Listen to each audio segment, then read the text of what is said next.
And we are live. Death to the infidels. All the infidels. All of them. There is only one God, and Muhammad is his prophet. Is Muhammad his prophet? Yes. So is Jesus, apparently. And so is He Buddha? kind of takes a backseat, though, really. Yeah. Jesus? He's not as important. Well, no, it's just because Jesus is a cuck. Exactly. He was too nice. Boom, boom, boom, boom. Boom, boom, boom, boom. So what are we doing? I don't know. I thought this was your show. Yeah, it is. I think we're supposed to be live streaming right now and reading triggering articles So I have to stop playing Tropico? about the shit, man. Oh, there you go. There's a good article. I like this. All right, audience, you go read it yourselves and And then come back to us and let us know what you think. Live stream over. All right, so the New York Times. Ivanka Trump's dangerous fake feminism. It's a good title. It's a fucking great title. they could have taken dangerous. Actually, no, they could have just taken fake out, and it would have been the same thing.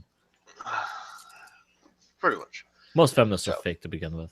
The high-achieving elder daughter of President-elect Donald J. Trump is, on the surface, a glowing picture of modern American womanhood. A mother of 3 young children who built a business that bears her name. A glamorous figure whom it would be easy to picture balancing a baby in one hand and a briefcase in the other, all in her own branded high heels. She has it all, including the ear of her future president father and a husband, Jared Kushner, who will serve as a senior advisor in the Trump administration.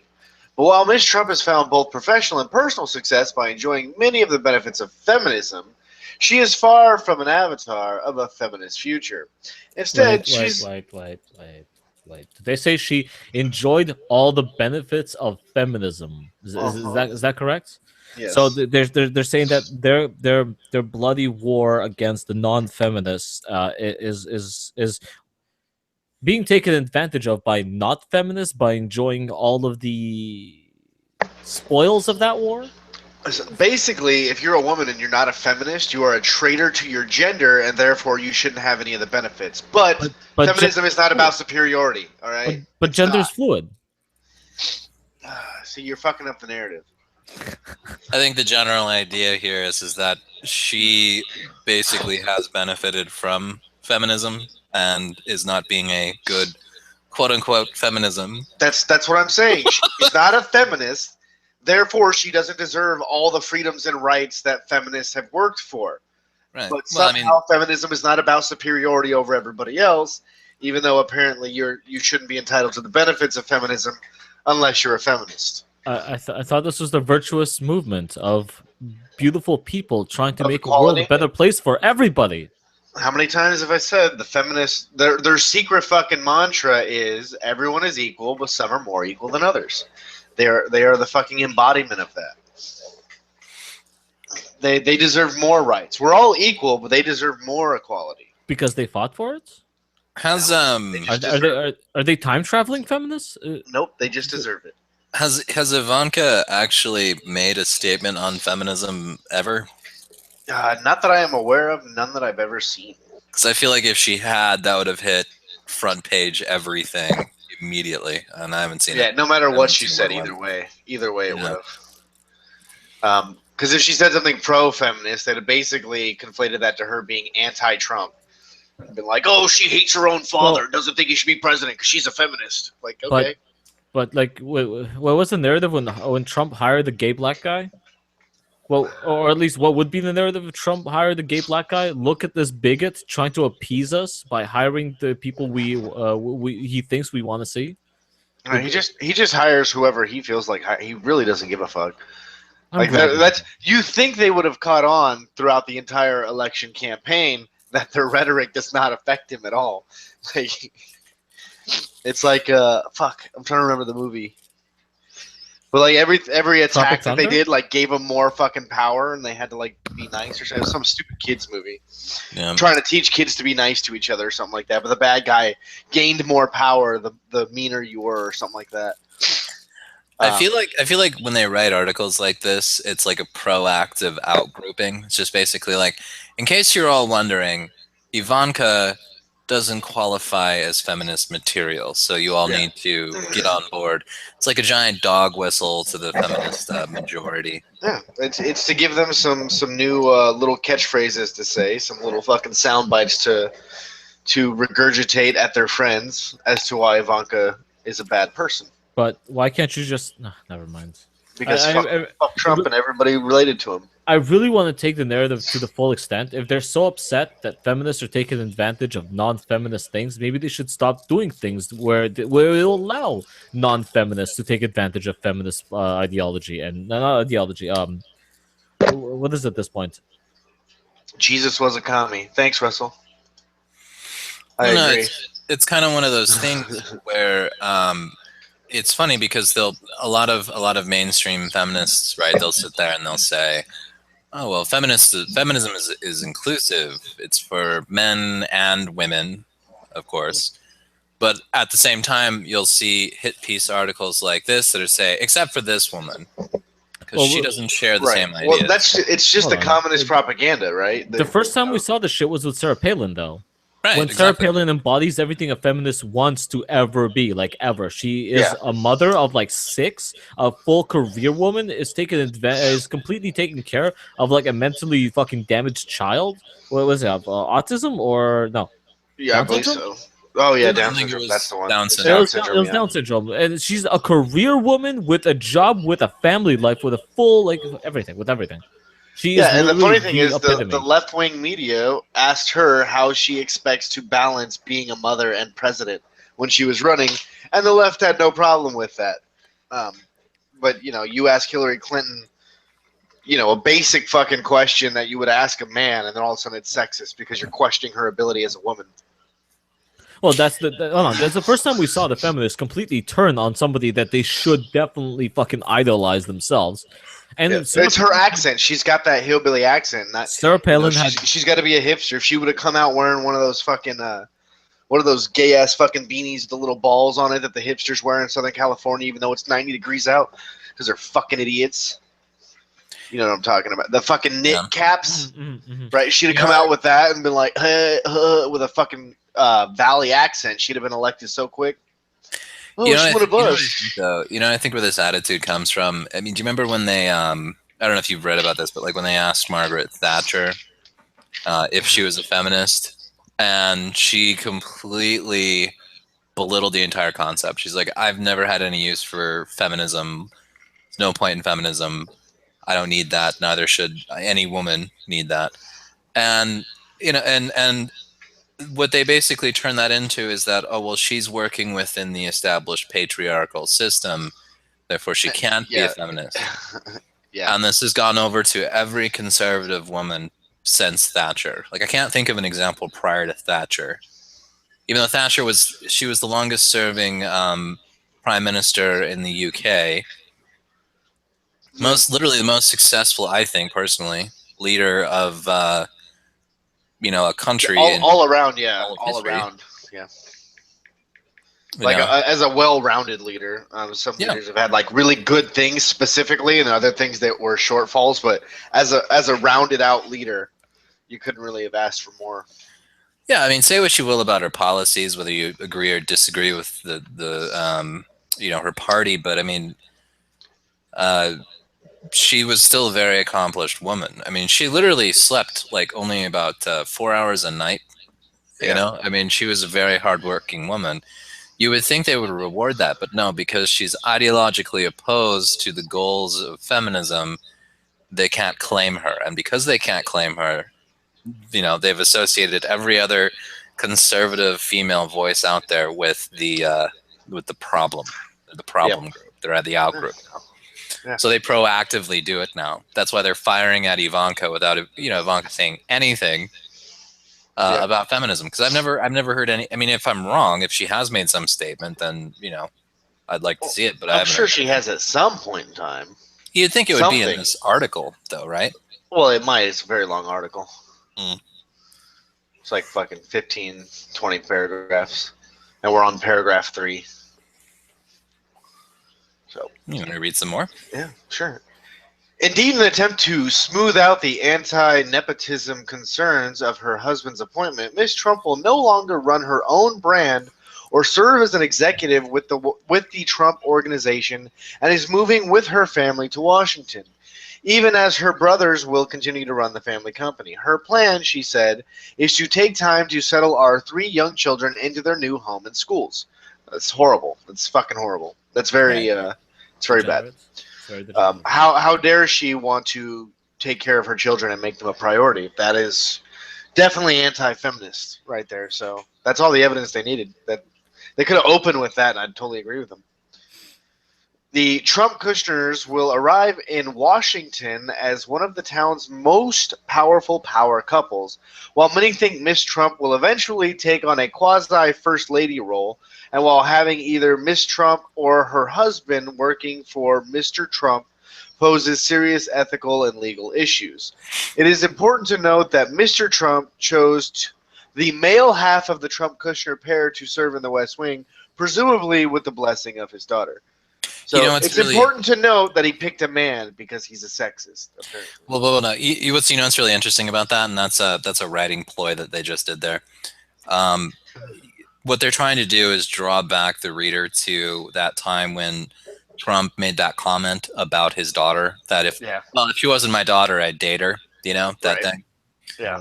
To make him out as a pedophile and to call her the quasi But the left is okay with pedophiles. I don't understand the narrative anymore. They seem to be okay with pedophilia. No, they weren't calling him a pedophile. It was incest. They haven't got to pro-incest yet. They're on pro-pedophilia. But guys, once they knock that down, then they're going to incest. What's more pure than a love between family members? Good Lord. That's about right. Well, the Lord says it's okay, doesn't he? I'd expect that from a Russian. No, but I feel like that's what they're trying to draw back to there, is that he made that comment, and they love bringing that up. That was a big clip they pushed for a long time, trying to make him out to be some sort of, incestuous, pedophilic, woman hater, and it totally backfired because it's so ridiculous when you think about it. Yeah. Basically, what you're doing is based off one comment. You're assuming that Trump is like a child rapist of his own daughter. His own daughter. You got to keep the narrative. Yeah, it's no matter what. Ridiculous. But I love this part. Unlike in past generations when educated women had a harder time finding partners, today college-educated women like Miss Trump are more likely than their working-class counterparts to wed. Now here's the problem. It's hypergamy. Women wanted to date up. They went to college. Then they expected a man to be more successful than them.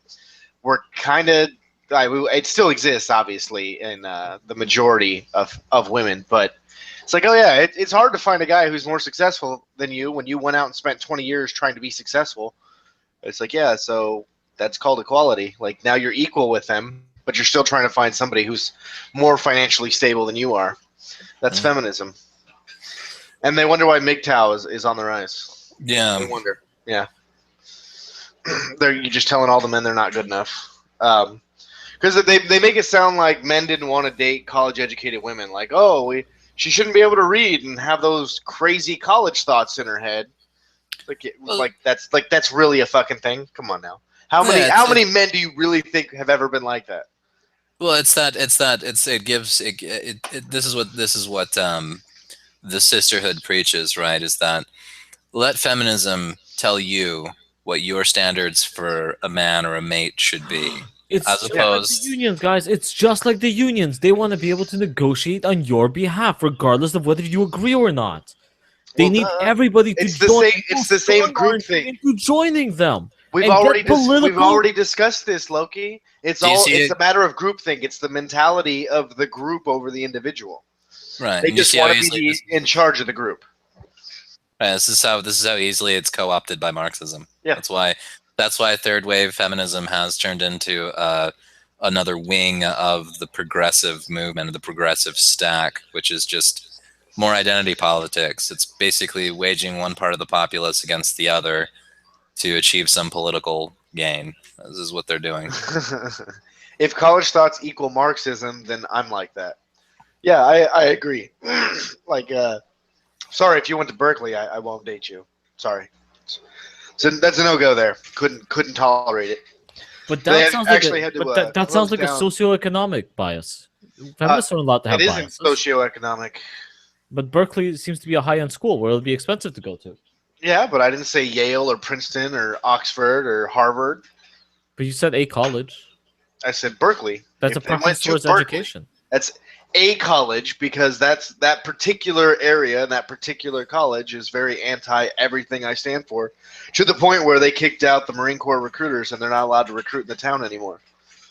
Oh, that's right. They did that because of the Christian influences. Yeah. And yeah, I remember that.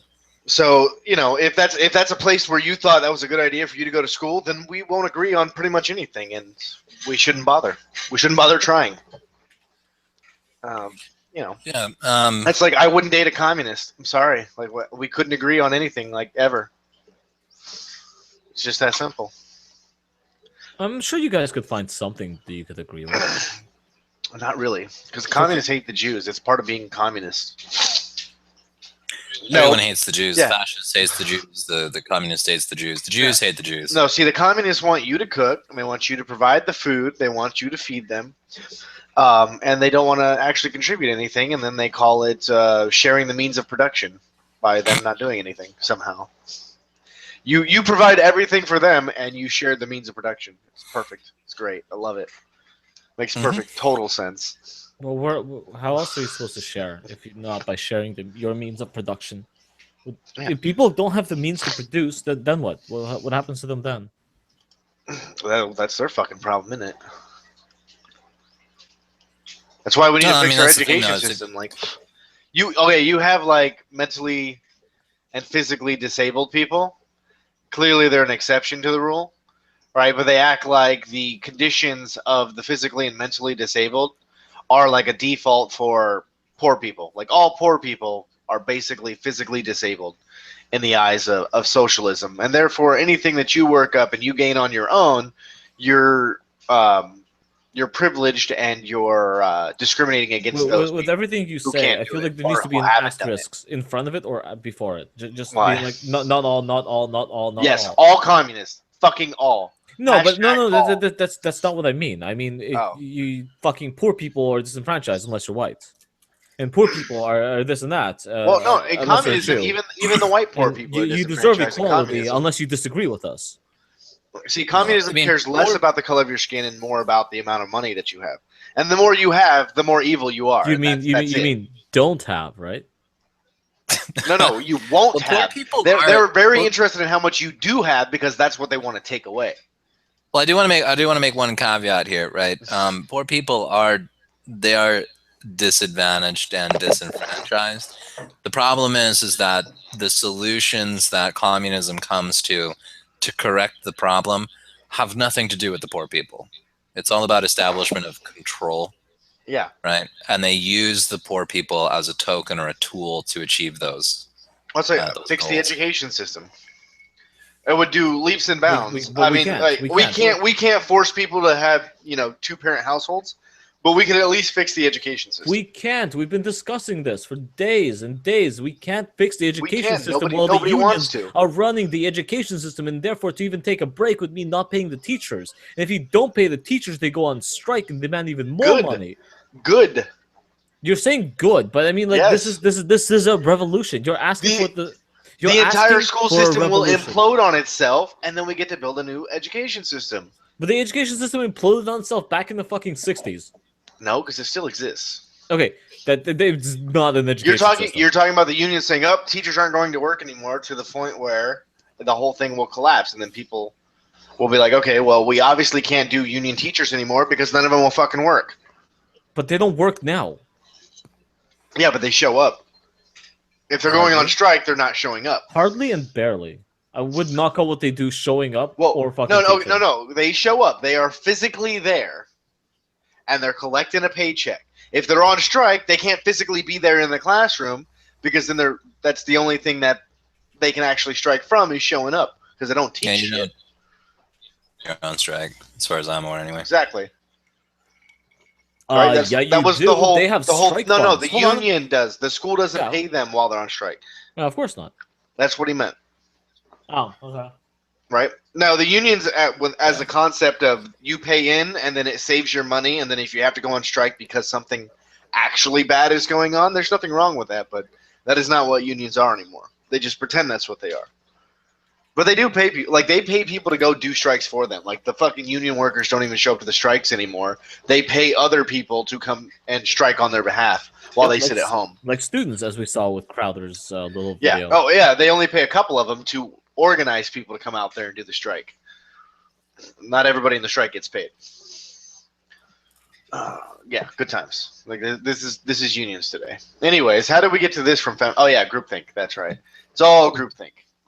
It's all the same thing. Guys, do you think we spent too much time talking to each other on Discord, where we're just referencing conversations we had earlier this week and the topics that have nothing to do with each other? Not to the audience anyway. To us, it seems to flow pretty decently. I don't know. Okay, let's keep going then. That educated women fare better romantically and occupationally than they used to is in many ways a feminist victory, if only for women at the top of the heap. And Ms. Trump has used the carefully cultivated image of her own career and family to sell both her brand and her father's political ambitions. Her Instagram feed is full of images with motivational captions about the importance of stay-at-home motherhood or maternal multitasking. This is how predictable they are. Often with the hashtag women who work. I have a few very important roles, but being a mother will always be my favorite, she posted with a family photo. Okay, go ahead. I was in the middle of this is how predictable they are, though.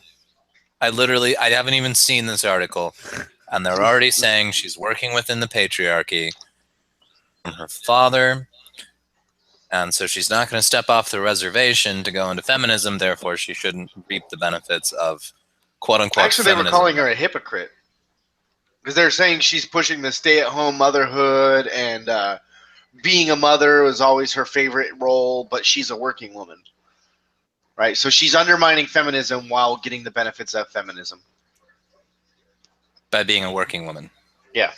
So she's a working woman saying stay-at-home mother. There's nothing wrong with being a stay-at-home mother, which obviously, I mean, that's like one of the worst things you could say to a feminist is stay-at-home mothers are a good thing.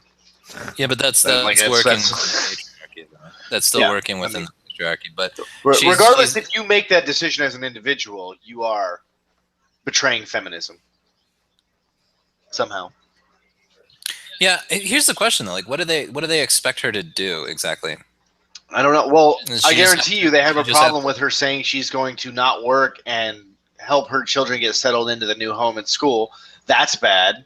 But then when she's like, oh, she's a working woman, that's also bad. It doesn't matter. There's no winning unless you outright say you're a feminist.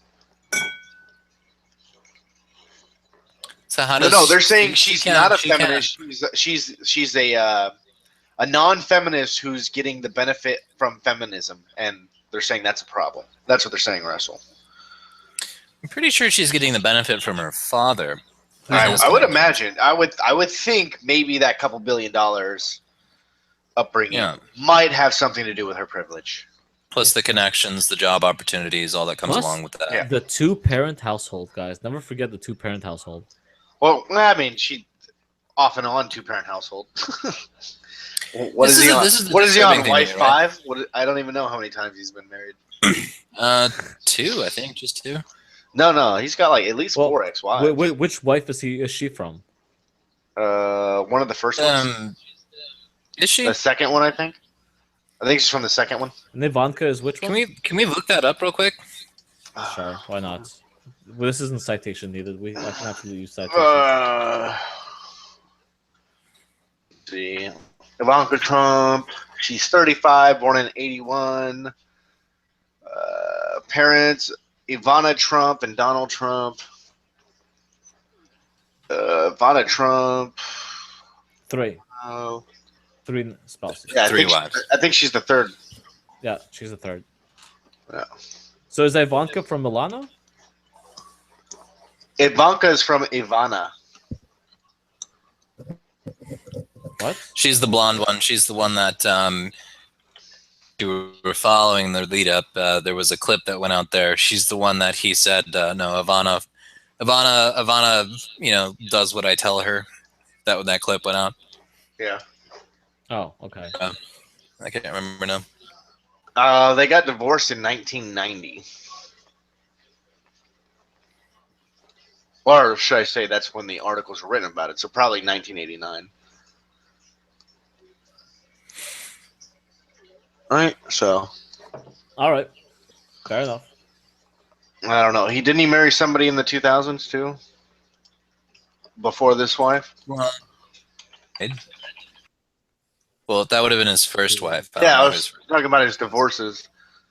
Marla, that was the other one, but she was after. Oh, He divorced her in 99. Ivana and a Milano. And Ivanka Ivana, from Milano. Ivana, Marla, and Melania. Yeah, Melania is the current one. So yes. Baron He married her in 2005. I thought he married someone else in 2005 and divorced him, and then married her like 2 years later. I must be thinking of some other celebrity who bounces around from vagina to vagina. So many of them. They all do? But what does it I matter? know. Like Tom Cruise, what fuck, goddamn. That guy. I don't Every know. movie he makes, he gets a new wife. Wait, what about Katie? Didn't she run away to like a safe house and Yep. and into the arms of feminists after his Scientology thing? Yeah, to get away from Scientology, it's like, out of the frying pan into the fire, I guess. Well, you don't see much of her lately, so either she Yep. has been fully indoctrinated by the feminists or fully indoctrinated by the Tom Cruisians. So, well, Scientology does like to kidnap people. I don't know if they do that to celebrities, though. But she has been awfully quiet recently, so it's a possibility. You guys want to go do a raid on their headquarters in California? I know exactly where it is. Their little hidden fucking headquarters church, like their main church. The Scientologist Vatican, if you will. I know right where it is. Are you looking for them to? So we can go Come say find you? fucking Katie Holmes. I don't think Katie Holmes is there. I think she's long gone. Well, I'm saying that's their secret place. That's their that's their Vatican. So if they're gonna take a high profile person like that, that's where they're gonna hide her. That's their best built facility out in the fucking meth head desert. It's pretty funny. Well, yeah. How else could they spike all their drinks with all that meth to make them believe all that crazy shit? Oh, they don't. That's the sad part. They don't give them meth. They do those fucking I don't remember what it's called. Anyways, moving on. Who cares? I thought since we are starting a book club, which we will be doing our first book on Sunday, which is Fahrenheit 451, that I'd do this article so you guys have some books to look forward to this coming year. It is 15 most anticipated feminist book releases of 2017. Oh, God. Anybody excited about this? Nope. No? Mm-mm. All right, well, the first one's already out. It is Difficult Women by Roxane Gay. That was out January 3rd. All right, Roxane Gay gifts us with her new collection of short stories about diverse and colorful women from all different walks of life. Intimate and powerful, Difficult Women takes readers to strip clubs and wealthy suburban neighborhoods, inside romantic relationships and complicated families, through kidnappings and bad marriages, all the while weaving an unforgettable story of modern American womanhood. Doesn't that sound great? That should be the next book on our book list. Barely cared. Barely cared? Barely Well, cared. maybe number 2. It's also out. All the Lives I Want. Essays about my friends who happen to be famous strangers by Alana Macy. It almost sounds like if you just took the All the Lives I Want, it sounds like she wants genocide, right? Yeah, that's exactly what it sounds like. Stalker. That's how I would read that. I know, right? Yeah. In this breathtaking collection of personal essays, columnist and critic Alana Macy explores pop culture and womanhood through the lives of some of the most famous female figures of the last 50 years. All the Lives I Want is at once a fan letter to female celebrities, a sharp cultural critique, and a thorough examination of some of the biggest issues facing women today, including mental illness, sexual violence, and body image. Don't those affect men too? I'm pretty sure all three of those are right up there for men as well. Just, as you keep saying, don't fuck with the narrative. Just let them have it. Just let them say whatever the crazy shit they want. All right. Well, okay. This one's coming out tomorrow. This will be a better one. There Are More Beautiful Things Than Beyonce by Morgan Parker. Comes out tomorrow. Yeah. We're getting into the intersectional feminism now. I agree with that statement. There are far more beautiful things than Beyonce. Actually, I have that photo of Beyonce. Where's that one? The one where she front twerks her tits. Ugh. Hold There on. Are More Beautiful Let me Things find Than it. Beyonce proves that it is possible to create something greater than Queen Bey. Riddled with pop culture references aimed at exploring what it means to be a black American woman in modern times, this beautiful poetry collection probes the realm of American politics, national and family history, race and gender with unflinching honesty. As soulful as it is timely, There Are More Beautiful Things Than Beyonce is a daring collection you'll want to bask in all year long. Yeah, this sounds like intersectional feminism. That's definitely. Poetry Wait. collection. Here's the old bait and switch. Why I Am Not a Feminist, a Feminist Manifesto. What? That one's out the 21st. Can I take a guess as to where that's going? Yeah, go for it. Do you have a synopsis there or no? Is that not? Yeah, go ahead. You said you were going to take a stab at it. So basically, she's not a feminist because of the things that she's awarded in her life that make it easy for her to live. But if she were a true feminist, she would be operating in a different way. All right, so here. And also if society was more accepting of the feminist ideology anyway, then she'd be able to accept the things that she talks about. There you go. Are you a feminist? Do you believe women are human beings and that they deserve to be treated as such? That women deserve all the same rights and liberties bestowed upon men? If so, then you are a feminist, or so the feminists keep insisting. But somewhere along the way, the movement for female liberation sacrificed meaning for acceptance and left us with a banal, polite, ineffectual pose that barely challenges the status quo. In this bracing, fiercely intellectual manifesto, or intelligent manifesto, Jessa Crispin demands more. Why I Am Not a Feminist is a radical, fearless call for revolution. It accuses the feminist movement of obliviousness, irrelevance, and cowardice, and demands nothing less than the total dismantling of a system of oppression.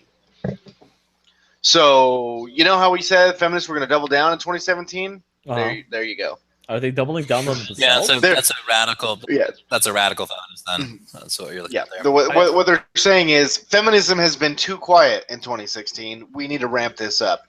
They've been too polite. They've been too nice, apparently.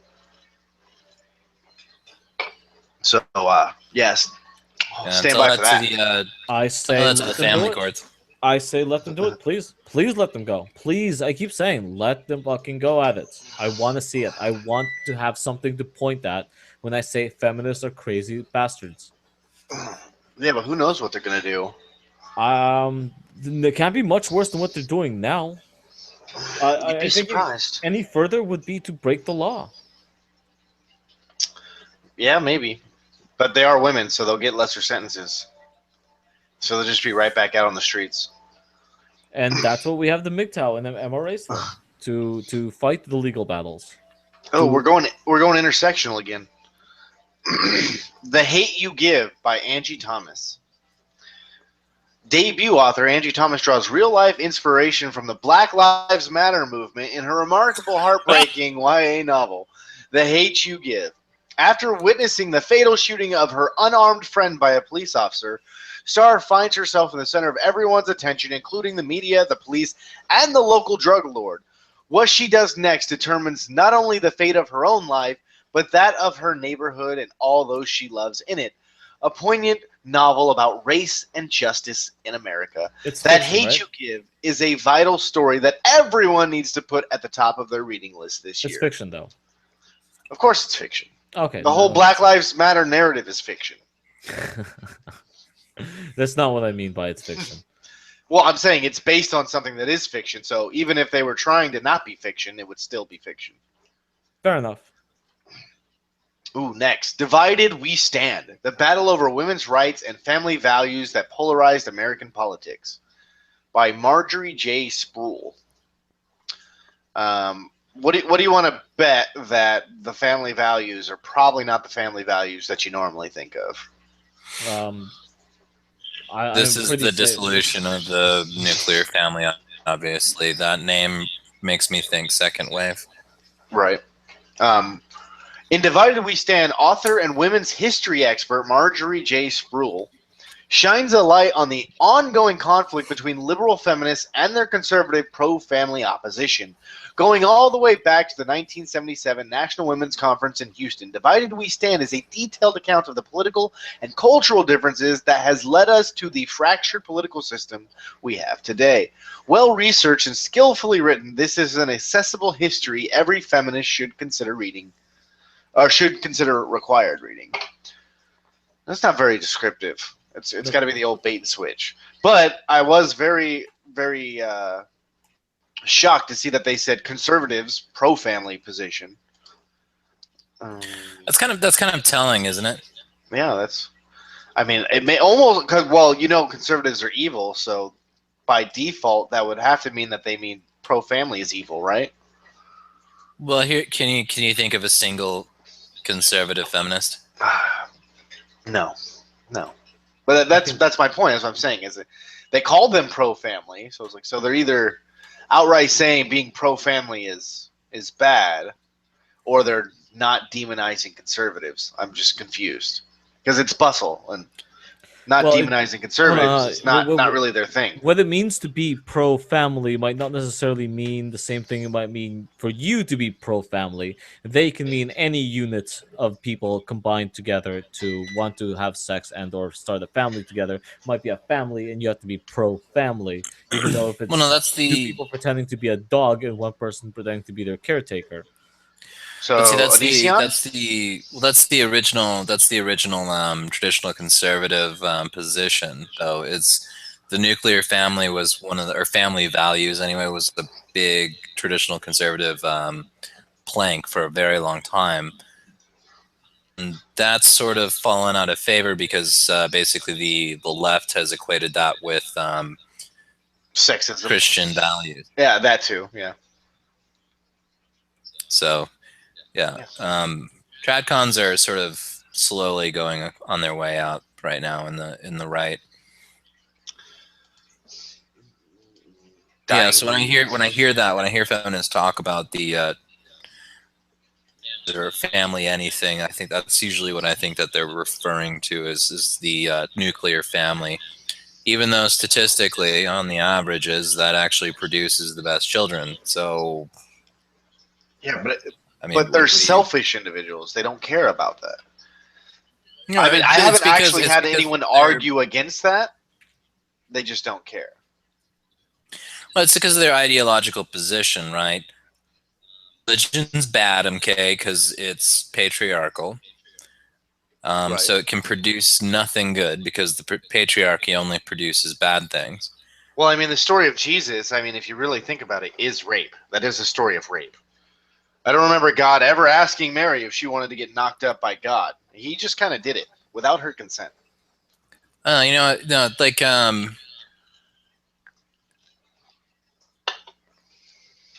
had a funny joke and I forgot it, but point being, when it comes to this though, is that this is something that the left does. This is something that the atheists do.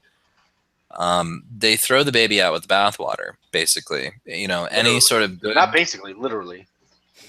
Any good conception that's like religious people have, right? Even if it's proven to be good, like the nuclear family is proven to produce hardworking children that are usually not going to be in jail anytime in their lives. No, they just throw that all out because Christianity's bad, okay? Exactly. That's it. And it's silly to me. It's just like, if you have a system that works, why replace it with something that's untested? Because it's not their system.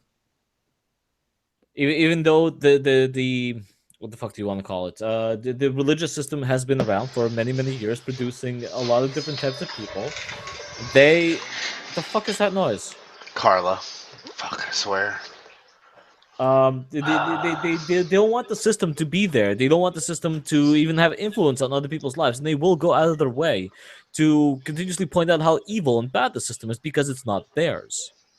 It's the same thing. You can point to way more instances of, let's say, of leftists, for example, creating a whole ideology under which a lot of people gather and end up killing millions of people. And you say, well, this is clearly not working. And they say, well, neither is religion. So basically what you're saying is that because they don't have ideological control over the nuclear family, they just have to throw it away? Yes, absolutely. They have to throw as much of it away as fucking possible. In fact, that's why they're doubling down against white men, because it's mostly white, middle-class men that want the nuclear family. So they have to destroy that right now and here. They have to say, no, you can't. You can't go. And we want all of your women to go to work. We can't have them sitting at home taking care of their children, giving their children the extra uneven fucking amount of raising. Some kids moms have to go to work all the time. So we want everyone's kids' moms to go to work all the time, because if they go to work all the time, then everyone can have an equal amount of education. That's like slanted form of education where one person gets more love from his family than another. You send both parents to work. Yeah, so maybe one kid doesn't have a father who works, but at least the government will take care of that and fill that gap. You missed one part. What's that? They want both parents out of the household so that they get to take care of the children. They get to raise them and teach them what they want them to know. New York City actually tried to make it to where the school would be open 18 hours a day. So basically the kids would only go home to sleep. And so the entire influence would come from the education system. That's always been one of people's greatest fears, is that the government is going to want to step in and just take over all of the schooling, right? 100% of it, like all of it. Just take the kids away to a camp somewhere far away, and just teach the children whatever the fuck they want. And that's what feminists want. That's what fucking is going on in Australia. They're actually doing it in their education system. Well, someone has to fight it, and someone has to point out that this is wrong. But again, I am not in a position to, let's say, stand up and say this is wrong. Why not? See, this is the problem. I mean, not in public, and also, like, I don't have fucking following, a viewership. People who give a shit about my opinion enough to actually stand up with me. I'm still battling on a daily basis with people about simple shit like the wage gap. And I don't mean the female to male wage gap. I mean generally the gap between wages of people. Sad to say that a lot of people still complain about the fact that, oh, look at this person getting so much more money than this person. Fucking yesterday, I was having a whole debate over the fact that CEOs make so much more money than the people who work for the company. It's the what the fuck is going on over there? She's getting all crazy. I think I'm gonna have to beat her. All right. Like you can't keep looking at the wage, the fucking contract that CEOs sign for a corporation to get like $2-3 million for a couple of years of work. That's not what you do. But the left always points to them and says, well, is it fair that this CEO is getting $3 million a year while I, working in this office, digging around on Facebook all day, fucking posting garbage, only get paid $65,000 a year? How is that fair? How is he getting paid of what was a factor of 20 more than I am? How on earth is that fucking fair? How is that equality? And I always have to point out to the fact that the corporation negotiated the contract with the CEO, and they think he's worth that money. Do you think you're worth like $2 million a year? Try and negotiate it. No, they do. They do think they're worth that money. The problem is the company does not. No. I understand that the CEO is worth that money. I understand why. I understand the CEO's job is to make money, right? No. I'm saying the company felt the CEO was worth that amount of money. Yes, and they negotiated. Do not feel the same way about Joe, who's fucking cleaning the bathrooms. Right. So and they're that's just saying reality. this is Sorry. unfair. No, it's No. a simple cost benefit analysis. You bring on a CEO and you pay them a particular wage. No, hold on. Right? I don't want to get I don't want to get too sidetracked. I No, want to talk about. it's more of the. I'm talking the mutual agreement between the company No, and no, the employee, guys. I don't want to get regardless sidetracked. of the I do level. not want to get sidetracked by this. No, I just want to we're talk not, about we're the not. ideology of the left of sitting around and Sure. looking at other people's fucking wallets and how much other people make and go, well, that could be and should be mine. If you ever want to talk about fucking being greedy, they always sit around and So you talk said about you how don't want to get off greedy subject, but we're talking CEOs about are. books. What? I said you said you don't want to get too far off No, topic. I had a point to make. I had a point to make, and I didn't want to get sidetracked from the point I'm trying to make. My point is that the CEO negotiated for his money, and they're saying it's unfair and the CEOs are greedy. While they're sitting around counting the money the CEO has, and goes, that could be mine. That should be mine. In fact, let's start an entire fucking protest that I deserve that money as much as that CEO does. While the CEO stays in his office and works 16-hour fucking workdays, while they're sitting on the streets demanding that the CEO give up his money. The disconnect there is really, really great. And I do want to just point out that the greed, it does not start with the CEO. There's far greedy people that are just not in the position to fucking exercise that greed. So they try and convince everyone else around them to exercise that greed for we them. call that unions. I mean, it's not only that though. There's also when you get into higher positions, right? There's more risk for you at that position. So like if you're let's just go with a simple example here, right? So like if you're a middle manager at a firm or whatever, and you're managing some team, you're gonna have more risk to your job because you're going to be held more accountable than say the 10 people that you're managing, right? Yes. If something goes wrong with your team, it's more likely that you're the one that's going to get fired than say anyone on your individual team is going to get fired. The same thing like if you are running a business, right? You have to make the initial investment into your business to get it off the ground. If the whole thing fails, you're the one going bankrupt, not your employees. Yeah, they just walk out the door, no harm, no foul to them.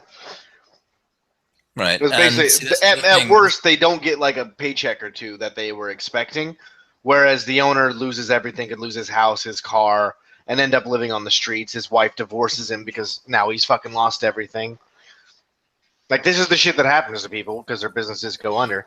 But you as an employee, you kind of just have to go find another job.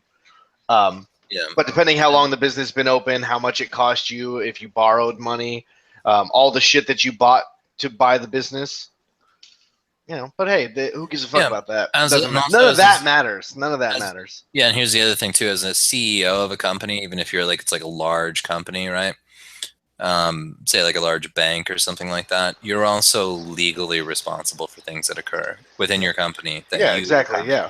You might have nothing to do with, but you're still held legally responsible for that. So you, based on the conduct of your employees, might at some point wind up in jail. Now, it does rarely happen, but I would look at it this way: not as risky as ending up in jail, but if that shit does happen to you, even if you don't end up in jail, how many other companies are going to want to hire you as their CEO when you let that happen in another company that costs them however much money? Your entire way of life, what you've grown accustomed to is completely taken away. All right, so you went from making millions a year to trying to find a job. Right. See, and this is the funny thing though, is that this is why people at the top have to work so many hours, because they have to literally be on top of things all the time. So it's not an easy. Like, look at the Walmart CEO. They're responsible for 2 million employees and 1,700 locations. But you're telling me the bagger who puts my fucking chemicals in there with my eggs or crushes my fucking bread should be making the equal amount of money as the fucking CEO? Get the fuck out of here. Well, yeah, that's the thing though, is that's what they don't see. It's like there's definitely a disconnect between the top and the bottom there, because they don't understand the level of responsibility that goes into having one of those high-tier jobs. Well, that's what happens when you have 35-year-old, 40-year-old people who are at McDonald's and they're still working as fucking fry cooks. They've never had that level. They've never been raised up to any point where they were in charge of other people. They're still at the fucking bottom of the totem pole, fucking 30 years of working. And so the concept is completely foreign to them, but that's because they're not capable of doing that shit. So no one's ever given them a job of any level of management or supervision.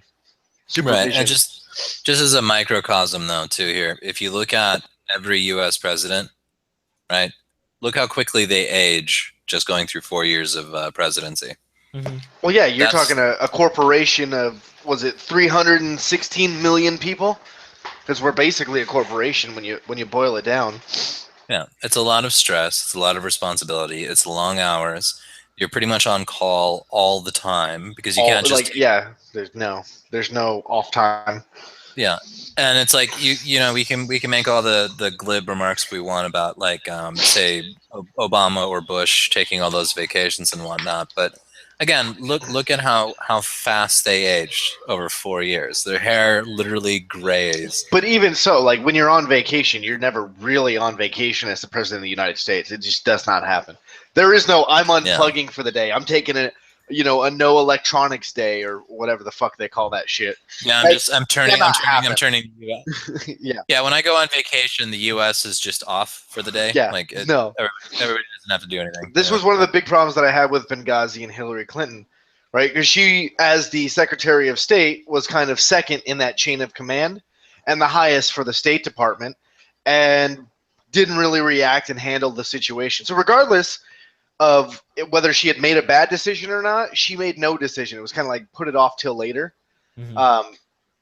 Yeah, and it's like, okay, then she wants to go and move up the ladders. Like, sorry, you fucked up in that position. You shouldn't really ascend to a higher position because the president has to do that. But how many different departments is he in charge of?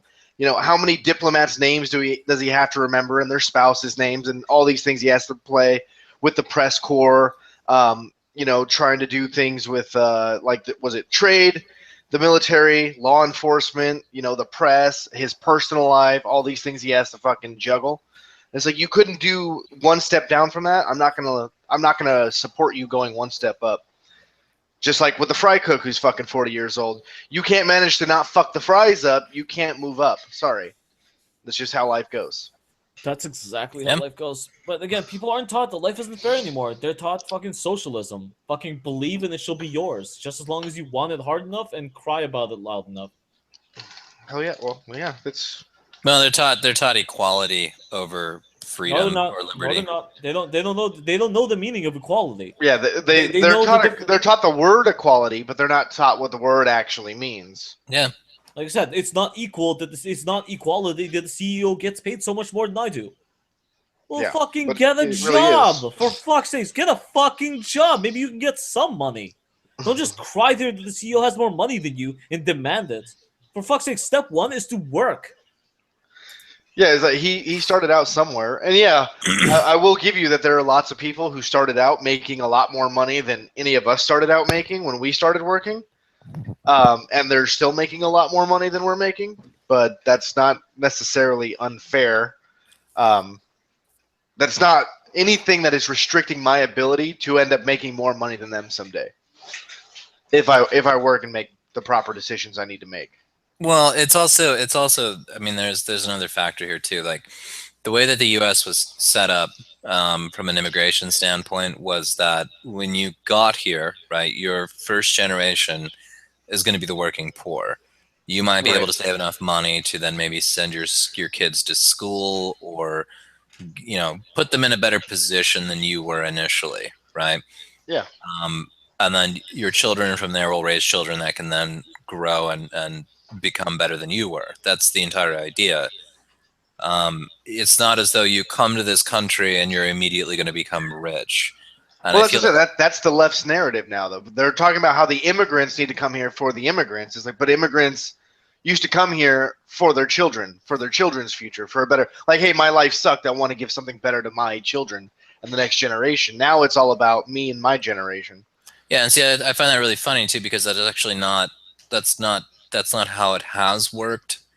Like people talk about like, oh well, these immigrants, they come here hoping for a better future and they don't find it, and we found it when we came to this country, and it's like, We you know didn't. what, our predecessors were doing in the 1700s and the 1800s. They were dragging their asses through the dirt to set up a farm so that they could feed themselves and then maybe eventually be able to produce enough to be able to sell back to the market. Yeah. That's what they were doing. Yeah, the hard work aspect of it is removed, and they just think that a bunch of rich people came over from England, and they were rich, and they brought their slaves with them, and everyone's fucking privileged, and everything was nice, and their mansions just magically popped up as soon as the rich people got here. Nobody had to put in any hard work other than the slaves, and we're all privileged, and we're taking it out on minorities because they should have it as good as us, even though we had all these things that we didn't actually have, that they've made up in their heads. Yep. Well, that's the narrative, That's though. what it boils down to. That's the narrative of the rich white slave owner who made his fortunes off, like, because that's all white people. But that's how they think all white people. And I was like, read the stories about the first fucking settlements in North America. How many of them, like, you can go and you can search, and there's hundreds of them that were started, and everybody died off, right? Like, everybody fucking died. It's like, so no, it wasn't a bunch of rich people coming over here and with forced labor and things like thousands of people died just to establish colonies. And then those colonies had to be built up over time through the hard work of the people who came here. They don't know about the hard work. They just think people from Texas shot a lot of people. Yeah. You don't know that. Maybe they did. Well, it is Texas. Yeah, they probably did. Let's be honest here. No, it's just like there's so much revisionist history going on these days. Like, you can't keep the story straight anymore. It's like somebody says one thing and they're like, "That sounds good. That sounds like people were oppressed." And then I'll go by for like maybe a month, and then I'll read another story about some other historical thing that completely contradicts the original story that I heard, and it's just like, do you guys even talk to each other? Are you just making all this shit up as you go? Definitely making it up. Well, yeah, they're definitely making it up. And I've told stories fucking about the black guy that was hanging out at Tim Hortons, who was like, "Oh yeah, so like fucking black slavery, man, much worse than white slavery." I'm like, "How so?" He's like, "I don't know, it just is." Like, tell me how one type of slavery is worse than another, please. I'd like to. It just is. It just is. And I have to ask him, like, who the fuck told you this? Who taught you that black slavery is different than white slavery, and why do black people have it worse, even though you're in Canada? Like, when he starts talking about reparations, I really got it. Like, they're starting to talk about reparations in Canada. For fuck's sakes, reparations in Canada. What the fuck are you being reparated by Canada for? Because they're black. And that's the all it takes fuck now. am I, a Russian first-generation immigrant, have to pay for your fucking reparations? What do you think? Do they think the government Get off your soapbox, Loki. Get off. Where the fuck do they think the government gets the money from? What do you mean, get off my soapbox? Whose soapbox is this? All your fucking hurt fifis because some black guy said you owe him reparations. He didn't say owe him reparations. The Canadian government's discussing reparations. For who? Black people.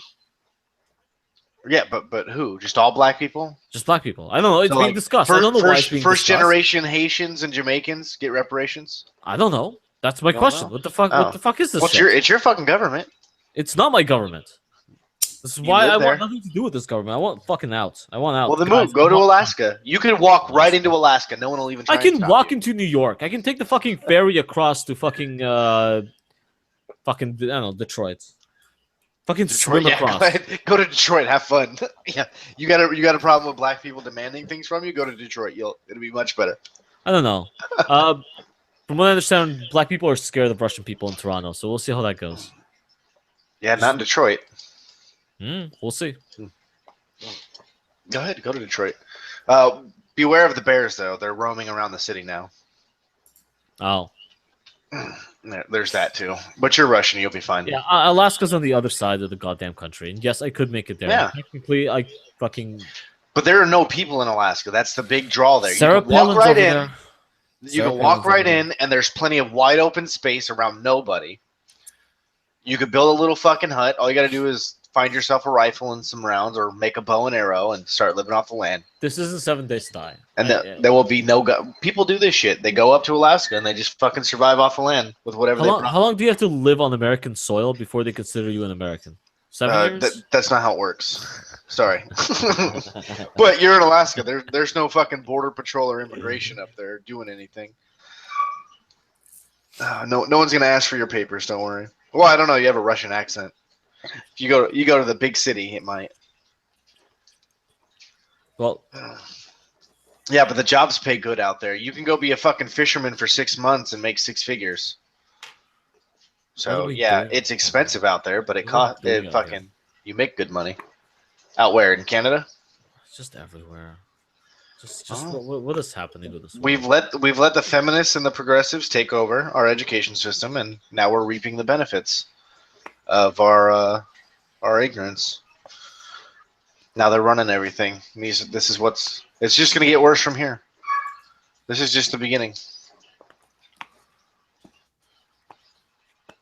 Well, no. Siggy, I said you can hunt the land, right? You don't have to have food delivered to you. You can survive on your own. A great white ghost out there, just haunting the land. I know you leftists don't understand the concept of not taking things from other people, but it's possible to provide for yourself. Sarah Palin can see Loki from her backyard. It's true. I just hope maybe I can get my Russian passport back. So the next article, which I posted in there, Joe Biden says it's on men to end rape culture. This was from yesterday. Yay, Joe Biden. Is he asking us to bring back rape culture? To end rape culture. If it becomes legal, does that end it? No. That would be literally a rape culture. Over the past 25 years, outgoing Vice President Joe Biden has made combating domestic violence, sexual harassment, and sexual assault something of a mission. First, there was the Violence Against Women Act, the landmark piece of legislation he introduced back in 1990 when he was a U.S. Senator. That bill, which was signed into law 4 years later, changed the way law enforcement addressed issues of domestic violence and sexual assault. He led the charge to reauthorize it 3 times. Then there is his work as vice president to change the culture surrounding sexual assault and violence. Throughout his 2 terms, Biden has been outspoken about the underlying societal norms and values that led to violence against women. He appointed the first White House advisor on violence against women. He worked with former Education Secretary Arne Duncan to create guidelines for universities on how to address sexual assault on campus. And he established the first ever White House task force to protect students from sexual assault, launching the It's On Us campaign, an effort to educate students about the issue. And yes, it does say, and he. I'm not really sure, you know. And I think what they meant to say, and even he. Yeah, no, and he even, because it was listing things that he had done. No. So yes, there you go. If you were wondering who the culprit is behind Teach Men Not to Rape, it's Vice President Joe Biden. See ya. Well, You on your way out, bitch. Did it Don't work? look back. Don't Guys, let the did it door work? hit you. Or the good Lord split you. Of course it doesn't work. As His term, yes. As his term, is rape down? there was literally a rape of the educator of the Don't Rape course. I'm pretty sure it didn't fucking work. And that was after graduation by a student of the class. So I'm pretty sure that doesn't work as a thing. Joe Biden was actually the one that came up with the Violence Against Women Act back in, I think, 90.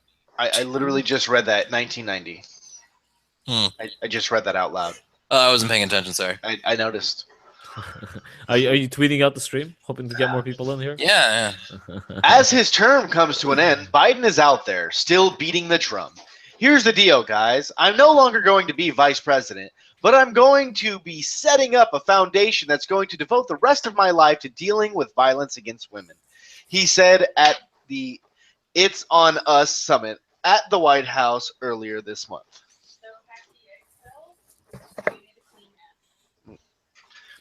Let's see. Refinery 29 had a chance to ask Biden about rape culture, shifting cultural norms, and how women can continue to fight the good fight in the age of Trump. Oh, I bet this is going to go well.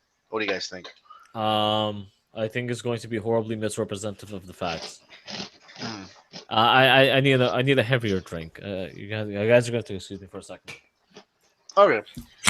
Terms like rape culture have grown in popularity on the left in recent years. You don't fucking say.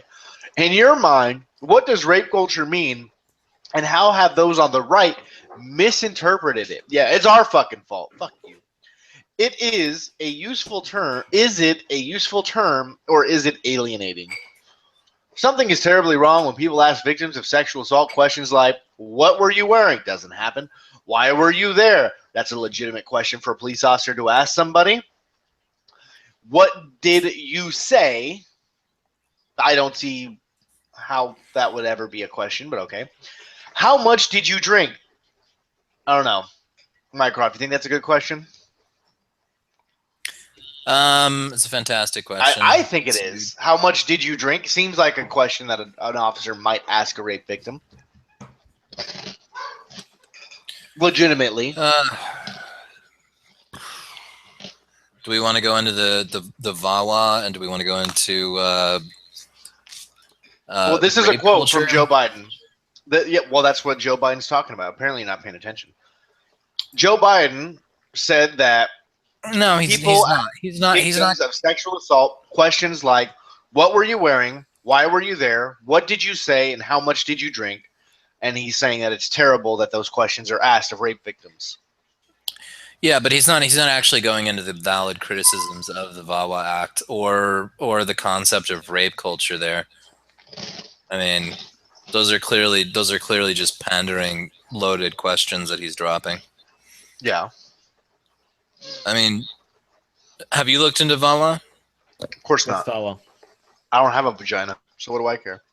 Violence Against Women Act? Yeah. I don't beat women either, so. Well, I can tell you why it's stupid. All right.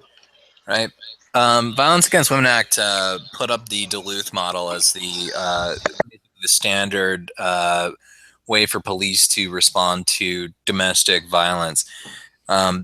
Prior to that, the police were basically, anytime they would get called out to a domestic violence, some sort of altercation between a married couple or whatever, they would just basically they tell the guy to go take a walk around the block, calm down. They would make sure that when he came back, he was calm, and then they would just go on their merry way. Well, what ended up happening with that is that there were incidents where the police would leave, and then the guy would just, wail on his wife and, kill her or whatever.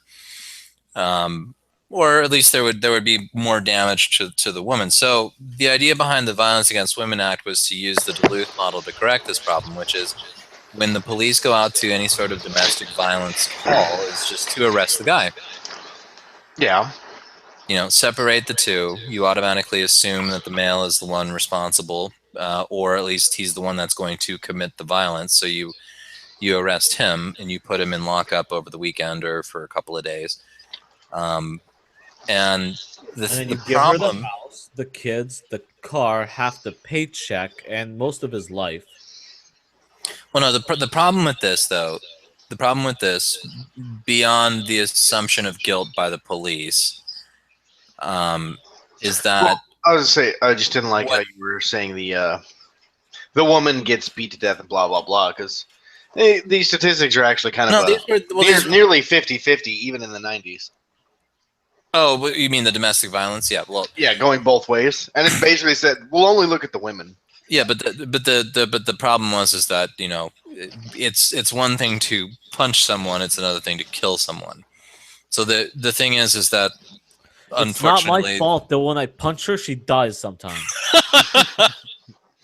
well, see, that's the problem, right? Is that with domestic violence, women die, right? Men will get assaulted, but women typically will be killed. So that's why the Duluth model was meant to correct that issue. That was what VAWA was meant to address. But And ever since then, feminists have been taking advantage of it and having men arrested for shit that they didn't do just to get them out of the house to take full control over their lives. Well, there were results from this that they weren't expecting, which basically were that women wouldn't call the police on their husbands when they were uh, being assaulted because they knew that if they did, that he was going to get arrested, potentially charged with assault, whatever it may be. And then they wouldn't have a breadwinner. So women actually started reporting on the violence that was committed against Oh, them so why less. didn't they remove the woman out of the house then? Well, because statistically speaking, they're less likely to get killed. But Well, if you because the remove the woman's going to woman, get she the can't house in the get killed. divorce, so it's hers anyway. Well, I'm sorry, they're more likely to get killed. Excuse me. Okay, but if they remove the woman from the house and just take her somewhere far away from the man, and not make all the this is just the bullshit that happens when you fucking skew a law to a single direction. Well, this is the Like, Duluth model. This is what the Duluth model was built to do. This is what VAWA instructed police to do. right. So, I mean, that's basically where the issue came from. And And now we have MRAs that the only thing they've ever beaten is their penises. Sitting around and being like, we need to go our own way because the entire system of law is skewed against us. You said MRAs, you meant MGTOW. Same Well, thing. no, it's just that the problem is that the effects that came from this, it was meant to correct the initial issue, but they instead of looking at the fallout that would come from this, it just decreased reporting, right? So men wouldn't call the police when their wife was attacking them or whatever, or their kids, because if they did, they knew that they were the ones that were going to get arrested and taken out of the household. And the opposite occurred with women, is that they knew that the man was going to get arrested, and then he might lose his livelihood because he's going to be in jail instead of going to work. So they wouldn't report on it, and it was a stupid measure. It was a This is why you don't ridiculously skew underthought measure. laws towards a specific sex. If you Well, need your it own laws, you should disempowers. go start your own country and have those laws there. Well, what the problem is that it disempowers the police, right? It takes the power out of the police's Oh, hands. it disempowered the police and men in general, not just the police. Well, just that the men, well, okay. Well, the police do not have the ability to make their own, um, Judgment basically call. understand the situation. They have to follow this policy, this program, right? If they If don't, they don't arrest the man, they could lose their job. right? So the man gets arrested no matter what. Which I was lucky enough. I was removed because this fucking girl I was dating stabbed herself with a fork because I said I wouldn't marry her. And then I was the one who almost got arrested. It was great. Had nothing to do with any of it. Bitch went crazy and started abusing herself. Yep. And then you get arrested, and then you get removed from the household, and then whatever. This is just part of that whole thing that like I don't necessarily agree with. Where I agree with the MRA people that like maybe laws should be less skewed towards a specific thing, but then I do understand in some cases it seems like women do need some help. Well, I have no problem with offering them help, but telling the cop default marry the man because he's got a penis. So no matter what the situation is, he's the bad guy. That is literally anti-innocent until proven guilty. Yeah. Well, yeah, that's the thing, is that's what they told the police to do, is just basically assume that the male is at fault, because statistically, in the past, that's been true because of the murder rates and domestic violence. Even though one of the things that I heard from the MRAs, which makes sense. I mean, I don't have any evidence of it, was that men who were in an abused relationship who had kids were less likely to call the cops because then the cops would remove them, and then the abuser would be left with the kids without the man there to try to keep her from abusing the kids. And since she's already in one of those moods, it's better to take the beating yourself. Because if the man tries to take the kids and leave because she's abusing them, she could call and say that he kidnapped them. And then you're right back with the man in jail. Because apparently he doesn't have the right to take the kids without the mom's permission, even though they both have custody and they're both legal parents. yeah, I have no idea how often that occurs, but I mean, it follows logically. Yeah. But yeah. Well, It was my just- stepmom tried to kill me on more than one occasion, so Well, I mean, statistically, if you want to look at that, I mean, typically most of the abuse that's delivered to children is actually from the mother, not the father. So, Right. And wouldn't that be domestic abuse? yeah, it I would mean, be, wouldn't it? isn't that what it's classified under? So Yeah. like, oh, um, It's got to do with the we murder, got though, into a because fight murder. because I'm trying to stop her. Well, no, I say I'm trying to stop a fight or trying to stop her from abusing the kid. So I get abused. Neighbor calls domestic abuse. Man gets arrested when all he was doing was trying to keep her from hitting the kids. You know what, though? That's actually another criticism that there is out there on VAWA is that, you can have a couple that just, I don't know, for whatever reason, they just scream and yell at each other or throw shit at each other, and they're totally fine with that. That's just part of their lifestyle. Yep. Right? Neither of which have called the police or anything at any point in time. If the neighbor decides to call the police on that couple, right? Right. Police still have to follow the same rules. They're going to arrest the guy. Regardless of whether the other partner says, don't arrest him, I'm not going to file charges, they still have to take him away. Yeah. Because words are violence now. Don't forget. It's only going to get worse. Well, it's because there's an assumption there. There's an assumption that the male could potentially kill the female. Which Because, seems like a sexist, bigoted assumption. well, What does? yeah, and that's the thing, though, is that's why you can't create law off of statistics. It would be the same thing as if I looked at, say, I don't know, like the black community and said, oh well, they commit the most shootings, so You're not you say know black anymore. anybody who's walking around with a firearm who's black, well, you should obviously just arrest them because statistically they shoot the most people. Dude, Don't they you know they have banned guns in black neighborhoods? They have done that, and that was the left as well. Well, no, it's just it's a silly measure. It's one of those things that's like, It is. I agree. It is. It is silly, but I'm saying they already did it. yeah, no, but that's retarded. That's applying a collective mentality to individuals, and it's ridiculous. Yeah. And Well, that's what in the statistics. I'm betting they only looked at female statistics. They didn't look at it objectively anyway. No, because it was Right. a Like I'm not political. saying but how close is the spousal murder male to female, female to male? Yeah. It's Did they something like even look it's at something it? like. Well, I don't know what the stats are here in the U.S. I know in the U.K. it's something like 1/3, 2/3. So basically, like in domestic disputes, anyway, it's like 1/3 of the people killed will be men, 2/3 will be women. 2/3. That seems like a Yeah, lot. something around there. If there's a murder that occurs, If anyway. there was a 1/3 to 2/3 discrepancy, I'm sure the feminists wouldn't shut the fuck up about it. I want to check this. Yeah. I want to check. That was here. Well, he said the UK. So Yeah, just Google Philip Davies. I like it. He's probably the most outspoken person on the subject in the UK. Yeah, I was watching one of his interviews. He was talking about the women jailing shit, and he's like, I found they had like women were sentenced less, but even women who were sentenced, they were put in like these minimum security prisons where they got to go out on weekends and then go on like early probation and shit like that. And he's like, some of these prisons, they say they're under 40% of the number of prisoners that they have in there because they're all out on furloughs because they're women's prisons. It's like, yeah, there's organizations and charities in the country to fight against the sentencing problem or against women, and it's actually the complete like men don't get any kind of benefit like that. Yet they're still trying to make it easier for women to get away with crime. Yep. When literally prisoners are getting to go out on day passes to go out and spend time with their families because vagina. Yep.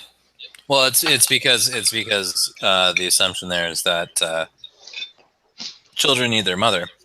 Right. Yeah. So even if she's a crackhead and yeah. Well, I mean, if you a bank can make robber, a larcenist, arsonist, who cares? well, see, that's the thing though, is that if you can go in front of a judge and you can make the case, by crying and pleading to the judge that I need to see my children, then obviously you're going to spend less time in jail. Whereas, like, a man does that, it's going to be first of all, it's going to be much less likely that a man will do that. He'll be laughed out of the court. Right and to if the jail. and even if he does, it's not like it's not like he's gonna get a fair shake on that. It just Yeah. the statistics bear that out because women receive that benefit far more often than men do in the court systems. Shorter sentencing, more time out of jail. There's a bias there.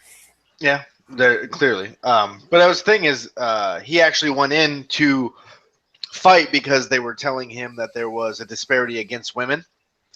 So he's like, "Oh, I'm gonna go fucking fight this." So he went and looked at the research to get all his facts together. So he knew what to fight specifically, and found that it was very, very beneficial to women. And he was kind of aggravated about it, which I Mhm. don't fucking blame him.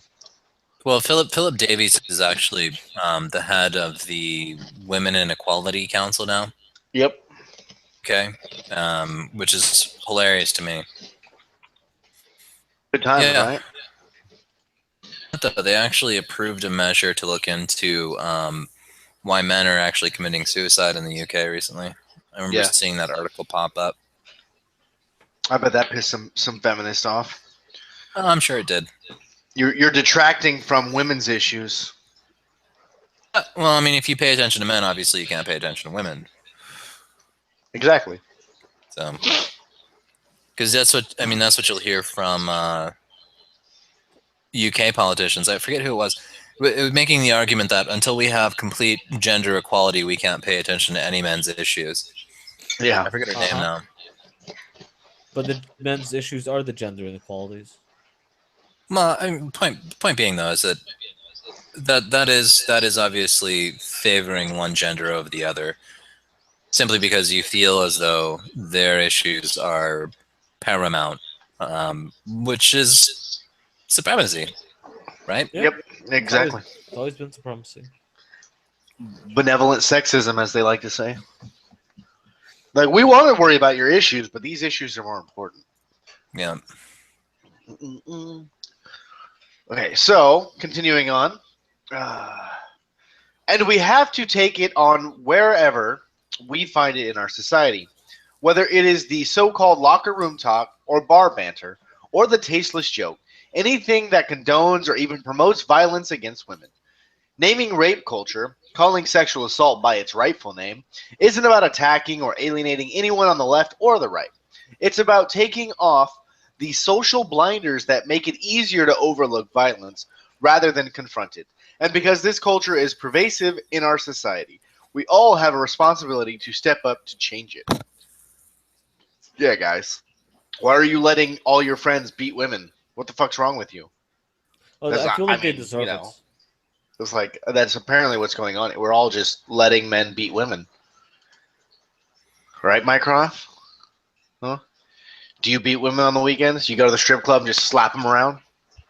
No, only smack babies. Yeah. Oh, see. Well, that's fine. We're only worried about women, violence against women. Here we go. So, sex without consent is rape, period. It is a crime. That's something we all should be able to agree on. Good job, Joe. Good job. That's why I wrote the Violence Against Women Act with my staff in the Senate more than 20 years ago. Back then, violence against women was considered a family affair. Victims suffered in silence. Then where did he get the statistics? Mm-hmm. That's my only question. If they suffered in silence, how did you find out these statistics that you used to justify the Violence Against Women Act? I fucking know this one. I know this one. I kept hearing this one. It's really simple. You see, when women cite the statistic of 1 in X number of women get raped, and you question it, especially when you have proof of otherwise, they say, "Well, that doesn't matter because rape is horribly underreported." Right. And then you ask them, "What does that mean?" And they say, "Well, we think that a minimum of 1 in 4 women are raped. The rest just don't report it." Oh. I've actually had this conversation with the feminists before. It's So literally dark numbers count now? So it's made up mystical numbers that don't count. It could be as little as 1 in 4 now. This is the part of the virtue signaling that they do. They're like, fuck it. 1 in 4, 1 in 3, 1 in 2. Who cares? It's all true and it's all false. One in Simultaneously. 100% of women will be raped in college. Like, if that's true, then all parents need to stop sending their kids to college. The leftist-run universities are apparently hotbeds for rape. Wait. But the majority of the feminist statistics are most of these women are also raped by people they personally know, not by a stranger. So the safest place for them to possibly be is in college and not knowing anyone. No, because the 1 in 4 is at college. No, it's 1 in 4 at college. Yes, it is. Yeah, it actually. And then they're saying it's even worse for women who don't go to college. They changed the narrative because originally when I was fucking looking at this shit, it's 1 in 4 women throughout their life. Now it's 1 in 3 women in college. Tomorrow it'll be 100% of women everywhere at all times, regardless of whether they know it or not. Of course, we've really seen parts of that, haven't we? Yeah, see, Huffington Post, they're talking about the statistics are 1 in 4 women will be sexually assaulted on college campus. How many times? And that's from September of 2015. Yeah, so it's changed by now. It's now 1 in 3 in college. No, yeah, what I'm saying. In 100% of 2015, they were everywhere. saying on college campus. It's fine. Yeah, that's what I was saying. My conversations saying- are from a lot they're longer saying ago than... It's on college campuses. Well, isn't that fucking report from like 2013? Yes. The one that they cited? Yeah. And the one I'm probably talking about is from a report even older than that. Because that's a conversation I had from before me and Siggy. So that was like fucking years ago. Like lots of years ago. So many years ago. Sure. Too often, judges, lawyers, even friends and family blame the victim instead of the perpetrator. I was convinced that if the curtain was pulled back on this dirty little secret, the vast majority of the American people would demand change. Well, hold on. If the majority of American people were just being like, oh, it's cool, she probably deserved it, well, what the fuck? Why would they demand change if they're already accepting of the situation? That makes no fucking sense, does it?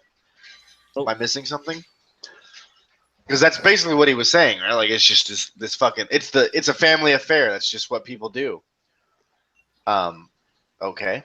So, after thousands of hours of research, hundreds of hours of hearings, testimony from advocates and experts, health professionals, psychiatrists, and brave survivors, we finally enacted the Violence Against Women Act in 1994. We've reauthorized it 3 times since then, and the country has made great progress because of it. Domestic violence dropped 72% between 93 and 2014. No accounting for underreporting now, obviously. Obviously. Now underreporting doesn't exist. I think the important thing to remember in all of that, though, on all of this, is that, these issues can affect anyone, right? And that's basically the takeaway, men or women. But well, that's my point, but I'm saying that he's a douchebag. That's what I'm saying. Well, it's the fact that when you gender these issues, right? When you say, well, this affects women more, or this affects men more, you're taking away from the crime itself, which is the moral issue, right?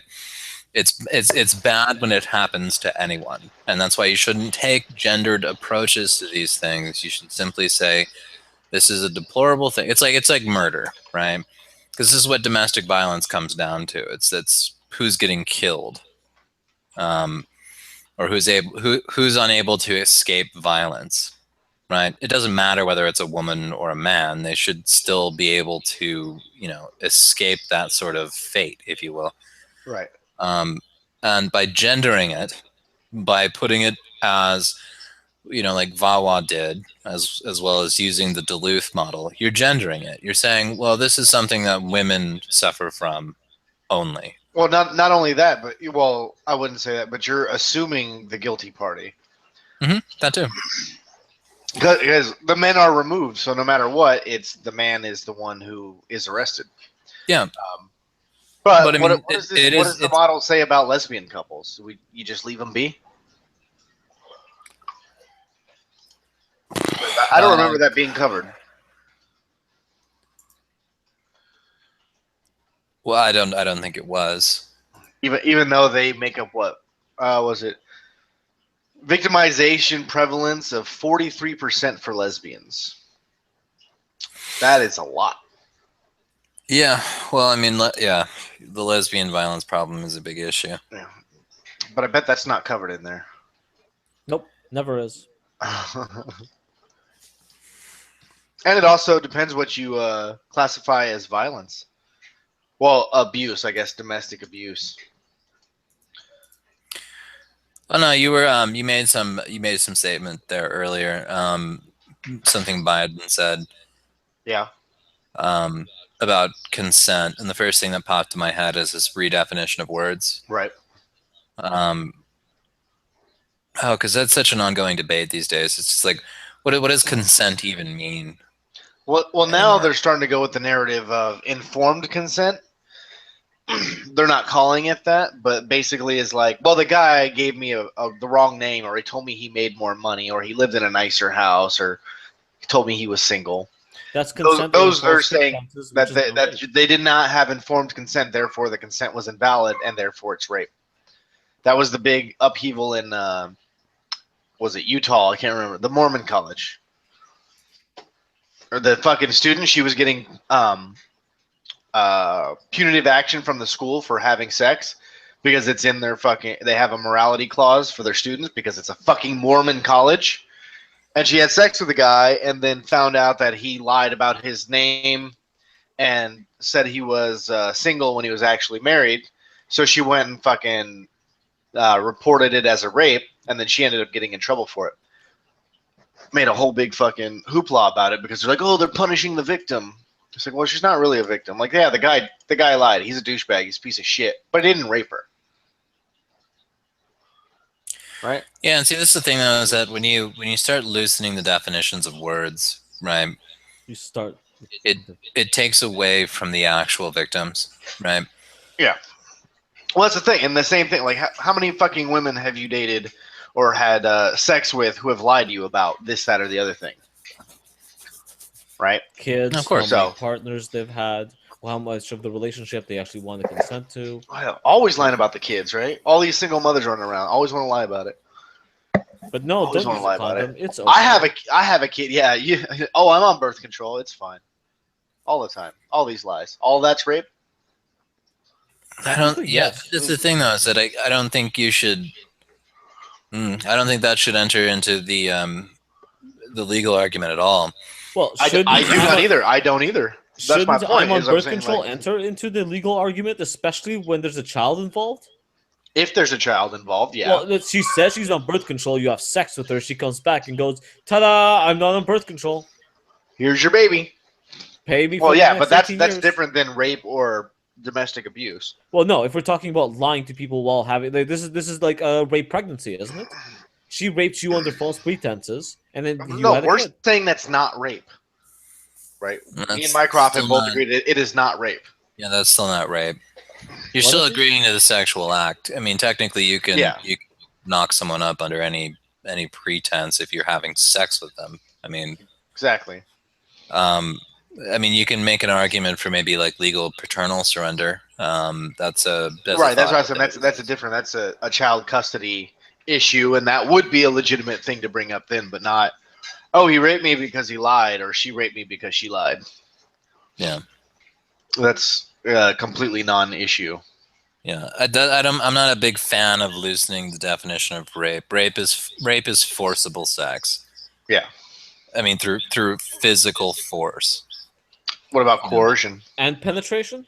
Coercion? No, I don't count that. What about hypnotization? So, what is it? What is it? Unconscious. That's right. That's what I'm looking for. That's not coercion. If she's unconscious. No. then I it's said, what definitely not about coercion. unconscious? Because that would be you had the violence, right? Yeah, no, I still coercion, and then drugging them. no, I still find okay. So I would still find that to be rape. Okay. Well, I was just asking. Like if somebody is It's not a passed gotcha. out. Wait, hold on. I've seen this case before. What if she agrees to it? She agrees for you to knock her out and have sex with her. Oh, good on her. That's a little weird though. Who'd want to do that? Some guys do. That's sick. The rapist. Should keep an eye on them.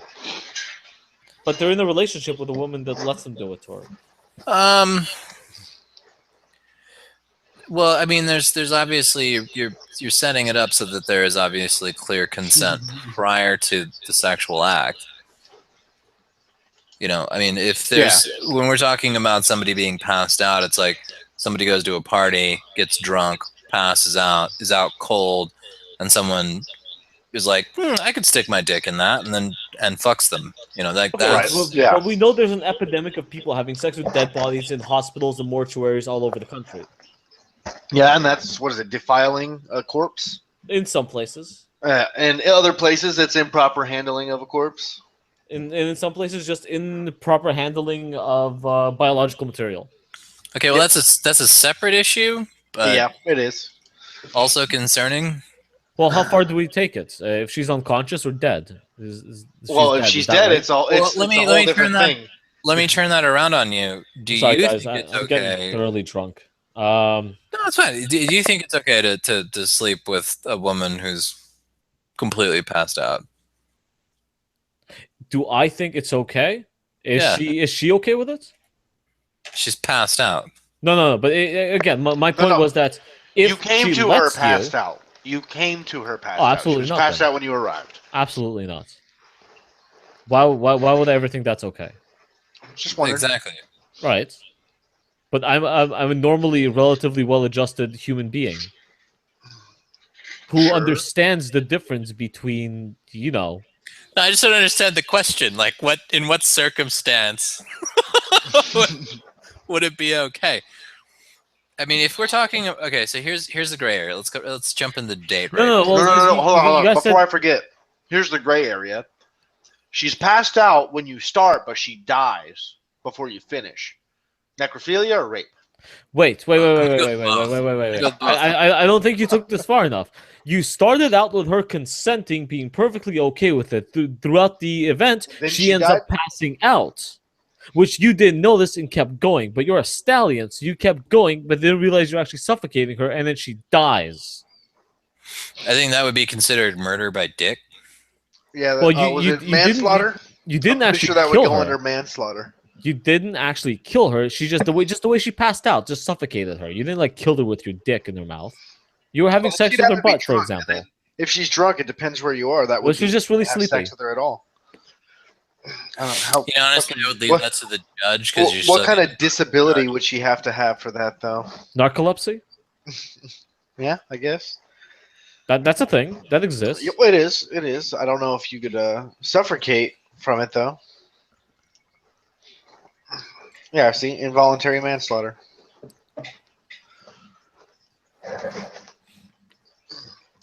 But like, if she was drunk and passed out, there are places where just having sex with someone who's had it, or a woman who has had a drink, is rape. Well, see, The this man- is The man the can be as drunk as he wants, and no one cares. no, this is the irritating. We're thing. subhuman. We don't have Is that that- extra chromosome. Yeah. I mean, most Extra people, chromosome. What are you talking about? most We don't have people- the second Y or the second X. Which one are we missing? We have a Y. We don't have two X's. Right, we need that second X.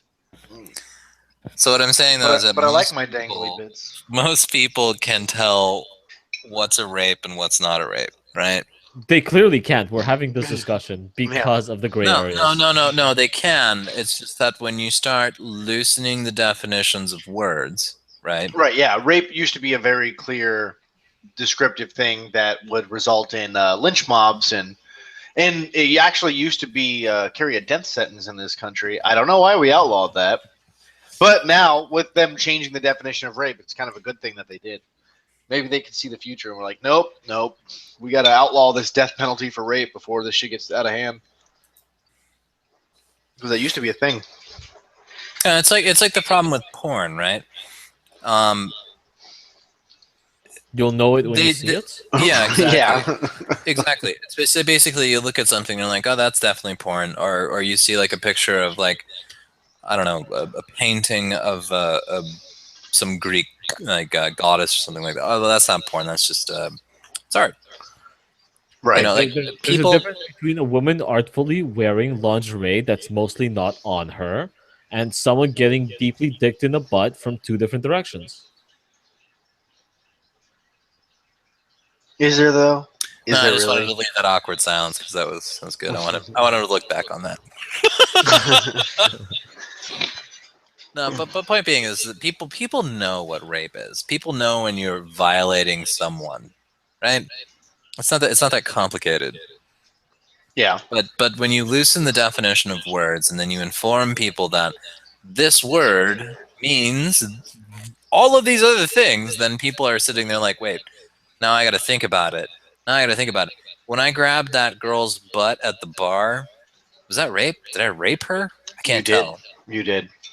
And it's just like, well, no, you were an asshole. Like you shouldn't have done that. But did you violate that woman? But there's actually a lady out there, nice big old fat lady, who was saying that refusing to have sex with her because of her appearance is a form of rape. Yes. Like we've got to the point where not consenting to have sex with somebody is also rape. This is how far we've lost the narrative. Oh yeah, and I was watching a video today of a trans woman who's basically saying, if you don't want to have sex with someone who has the same biological sex as you, but the opposite gender, then that is violence. Yeah. Okay, I mean, but again, can we just enforce real violence on these people, and then the conversation might stop? Right. Yeah. Because I have a baseball bat or two that honestly, yeah, they accuse you of violence. Just be violent, right? That's Loki's Oh. message right there, guys. not using I'm sorry. someone's Well, preferred it's called pronouns is also double jeopardy. Double jeopardy. If they fucking want to charge me with violence, I have the right to enact that violence upon them, and then only be charged with violence once. Right. I mean, Let's say, this is the thing, though. This is the thing, though. It's like we live in such a comfortable society now, right? these are the things that we call problems. Well, these are the things that we're turning these terms into. If we lived in a society where there was an actual problem with violence or rape, right? If these things actually were very prevalent, people would not define them so loosely. Nope. Because they would be like, oh well, I went out to the bar with Brandon the other day and I got beat in the head with a fucking baseball bat. That's violence. Yep. Right? Pretty clear that kind too. of shit, Yeah. But that kind of shit doesn't happen anymore, right? I mean, so now people look at these smaller incidents and they're like, that sort of resembles violence. So I'm gonna. You call heard it here, violence. folks. Mycroft wants you to go beat fags and trannies so that they'll stop Baseball crying bat. about these things. So they know what real violence is and what Bashed real oppression upside is. the head with a baseball bat. That's what he wants. Or like Vice said in the thing, just Pence's shock therapy, zap the gay away. Well, I mean, you're welcome to extrapolate on that point as well as you want. Because I mean, words don't mean anything anymore anyway. So who gives a shit? They mean everything. Words are violence. So just the fact that you are using words is violence. So. Well, words incite violence, and violence is violence. So violence, the words can be directed at people, and therefore they can incite violence at people. You don't need to have violence incited on you to actually feel the pain of the words, and therefore just speaking is violence. Yeah. Men, shut the fuck up. Exactly. If you have a penis, you're not allowed to speak. Everything that you say is marginalizing women. It is violence. It is rape. It is misogynistic, bigoted, and homophobic. And I will not stand for it. No, it's the fact that we live in such a comfortable age now that things like microaggressions exist. That is so telling to me. It's just people don't. Oh my god! Did you guys see the mosquito video? No. There was a microaggressions video. Oh yeah. About the mosquitoes and this is a mosquito bite. But if you were getting stung by mosquitoes all the time, you would notice. Yeah, then you freak out and burn them with a fucking flamethrower, and it's like, yeah, that's still an overreaction. Like that's a really good. No, but that's the thing though. That's a really good argument for all of the school shooters, isn't it? Yeah, exactly. Well, that's what I'm saying. It's still a bad reaction. Well, okay, guys. Can we just address the school shooter in the room for a moment? Most of these school shooters have always been kids that have been picked on and left out of situations. They've always been really liberal kids as well, who just couldn't handle it anymore and decided to shoot up the school because that's the only way they can ever feel loved again. What? What? Wait, why would they feel loved? Yeah, I don't understand. Well, by people who are like them. That's why so many liberals actually admire all these crazy genocidal maniacs. Why do you think Only if Charles they're minorities, not when they're Why do you white. think? When they're Why do you white, think? they're fucking No. pieces of shit. Why do you think Charles Manson has a following? Yeah, but that's not the whole left. Why do you think? Why do you think Hitler has a following? Stalin, That is the Lenin, left. That is Marx? also the left. That is the left. Yeah, but you're talking mass numbers there. We're talking about No. school shooters. But these are the biggest ones. These are the giant ones. They took entire schools and shot them up, if not blew them up. The bigger you are, the more popularity you have. Right. What I'm saying is the left vilifies any of the mass shooters on the small scale who are not minorities. If you're a minority, then you're a victim. But if you're white, you're just a piece of shit. Well, look, the kids in Columbine, why did they shoot up the school? Because they just wanted to be left alone and wanted to be accepted. It was the Christians, actually. The Christians were picking on them. Right. Their So prayer circles. No, there's more to that story actually. There always is. Yeah, no. One of them was a follower, right? He just went along with the other kid. That's what leftists do. I'll talk about jumping. Your mother says, if all your friends jumped off a bridge, would you? Well, apparently he would. So he fucking shot up the school. Well, that kid did it because he was bullied. The other one was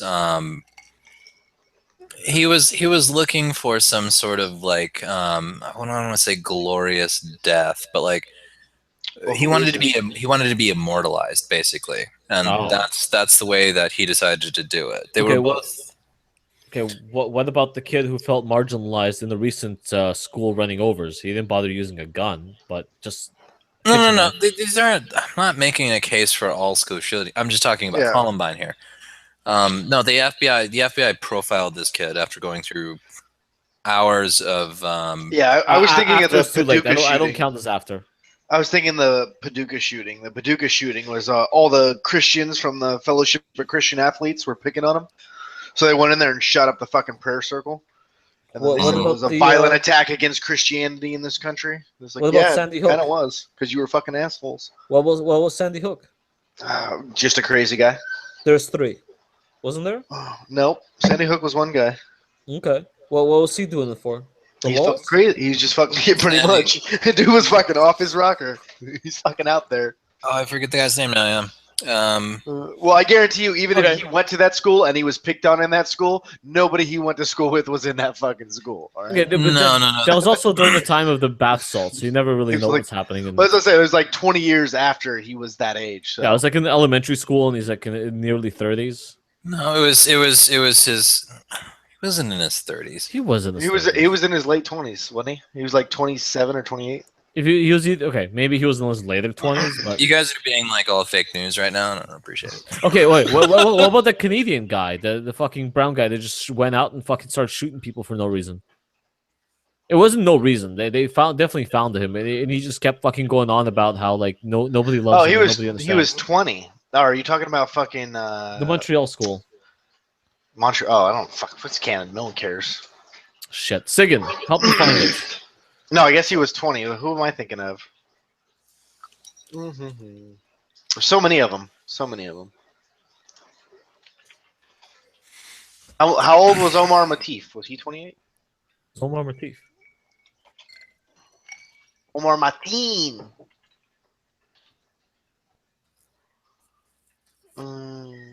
Yeah, he's 29. Okay. That's whose age it was then. So many shootings. It's so hard. Adam Lanza. No. Omar was 29. That's the one I was thinking of. His age. Yeah, Adam Lanza is 20. He was 20 when I said that when he 3 times. 3 times I said that already. No. I already said no. He was 20. So who was I thinking of? Then I said, Omar Mateen. He's 29. Pay attention. Stop marginalizing my voice. I am a person of color. He is a person of color, and he won't shut the fuck up about it. Just daily live streams about how fucking Mexican he is. Yeah. If anyone ever says about anything about how Mexican he is, he's like, "Fuck you, I'm Jewish too." Yeah. I'm a fucking rabbi. Do not marginalize me. Why does your fucking skull not have a kippah on it? I'm fucking intersectional. One of them does. The one that I use for my bedtime stories. I did see that one. It has a little swastika on the side of it. No, it has a Star of David. Yeah. So, where are we going with this again? Who knows? It's 2 hours in. Rape culture. All right. And Loki fucking stole the narrative, and then shit all over it. I'm So sorry that you guys don't believe that the left fucking worships mass murderers. They absolutely do. Why? Like, no. only the minorities, or the communists. But you got to pick one. So you got to be a minority or a white communist. If you're a white communist, then you're for people of color, so you're cool in their book. That's what it takes. So the second question, you have talked about needing to change the cultural norm in this country around issues of domestic violence and sexual assault. During the Obama administration, we had a friendly administration in terms of these issues. It is unclear if we will in the next. So how do we continue to change the culture even if we don't have legislative or governmental support? As I said, indoctrination.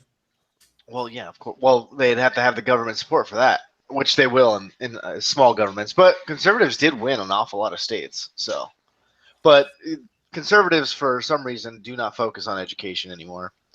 Jeb Bush, his autistic ass, is the only one who actually fought the unions in Florida. And he got charter schools for the fucking underprivileged youth. So if the kids are not doing well in school, they can actually now go to charter schools. And he had to fight the fucking teachers unions for like 6 years to get that shit passed. But other than him, there's really no conservatives politicians who are really fighting for education. They just kind of bring it up as a battle cry to get Democrats to knuckle under something else they want done. Oh yeah. Shame. Well, I said that's why I supported Jeb for president. I was like, all I care about, I don't care. He could go. Let's go start fucking more wars. I don't give a fuck what he does. Fix the education system. You supported President Guac. I'll be back in a second. All I wanted was him to fix the education system like he did in Florida. That is all I care about. Dude. Hey, no matter how bad he does it, he's not going to completely destroy the country, but our education system will. How many turtles did he give you? None. Well, you got fucking gypped, man. I did. Gypped by Jeb. Mm-hmm. I tried to join his campaign. He wasn't having it, though. His brother's way cooler. His brother's not autistic. Did you show up to his campaign office naked? No, not naked. No, I've been to his family farm, though. His family ranch down in Tejas. As I said, this is bigger than any one person, any one president, or any one administration. It's on all of us to stop sexual assault and violence. I'm beginning to understand why you're a neocon. Why? Go ahead. The Bush. You really just want to marry into that Bush family, man. Oh, that'd be great. Oh, it's like you came across the border as a poor Mexican man, and you were just like, my grandma came across the border as a poor Mexican. Do you really love this Texican food? No, I don't. I hate fucking Texas. To be honest with you, they're the wrong kind of conservative down there. Authoritarian Christians. Yeah. Okay. Not my kind of people. Not my. I mean, you realize though that Jeb was like pretty much mentally retarded, right? I said so. I've never denied it. I still wanted him as president. Okay. Because you know what that means? We just get George W. back. And I'm all for that. What's wrong with you? I want to shoot more brown people? Yeah, I knew it. I fucking knew it. You're hoping for that fucking contract where you get to go out. Fuck yeah. Oh. You just so I have General Mattis's email. I'm already emailing him trying to get a job at the State Department. Oh, good old Mad Dog. Mm-hmm. Yeah. It was great. He gave us I sort of got like this is the greatest thing about fucking Trump's cabinet, right? They sound like a bunch of pro wrestlers. There's Mad Dog Matisse. They're like T-Rex. You put a guy whose nickname is Mad Dog in charge of the entire military. The most powerful military in the world, and his fucking nickname is Mad Dog. He's picking a wrestling team, man. You fucking know what he's doing. Have you seen the gifs I've been posting of Trump during these WWE days? Mm-hmm. The only problem that I have with Mattis, honestly, is his stance on Russia. That's the only thing I really disagree with him on. He thinks Generally. Russia is the biggest threat to the United States. Oh yeah, that's currently. one of the contradictory things. Yeah, I As still don't long understand that. as you guys Well, keep supporting he studied the shitty Middle leftists. East, so Russia's influence in the Middle East, Way obviously, too much vodka in here. Yeah, because Russia's influence okay, in the Middle East yeah. clearly taints his view of it because he has studied the Middle East for like the Yeah, last 20 years. because that's been. I'm sure that was a thorn in his side. It's just like every day somebody was coming up to him being like, "Oh, hey, the Russians sort of did this, and it's sort of getting in the way of our military operations." And it's like, "Oh, goddamn Russians!" Yeah. What's it? Because he was They're doing our job for us, sir. They're doing our job for us. We mobilized they for weren't. no No, reason. see, they are now, but that's after his No, retirement. but look at McCain. Look at McCain's stance on Putin. Do you remember when he was doing that? Like, Oh, McCain you sucks, remember, though. you remember when he wrote that like letter back to Putin after Putin wrote that letter to the U.S. It was to the U.S. populace. Putin wrote a letter to the U.S. populace, and he was arguing against American exceptionalism. Yeah. Right, because he hates the Democrats, and I don't blame him because you know where American exceptionalism came from originally. It's the Democrat Party. Yeah.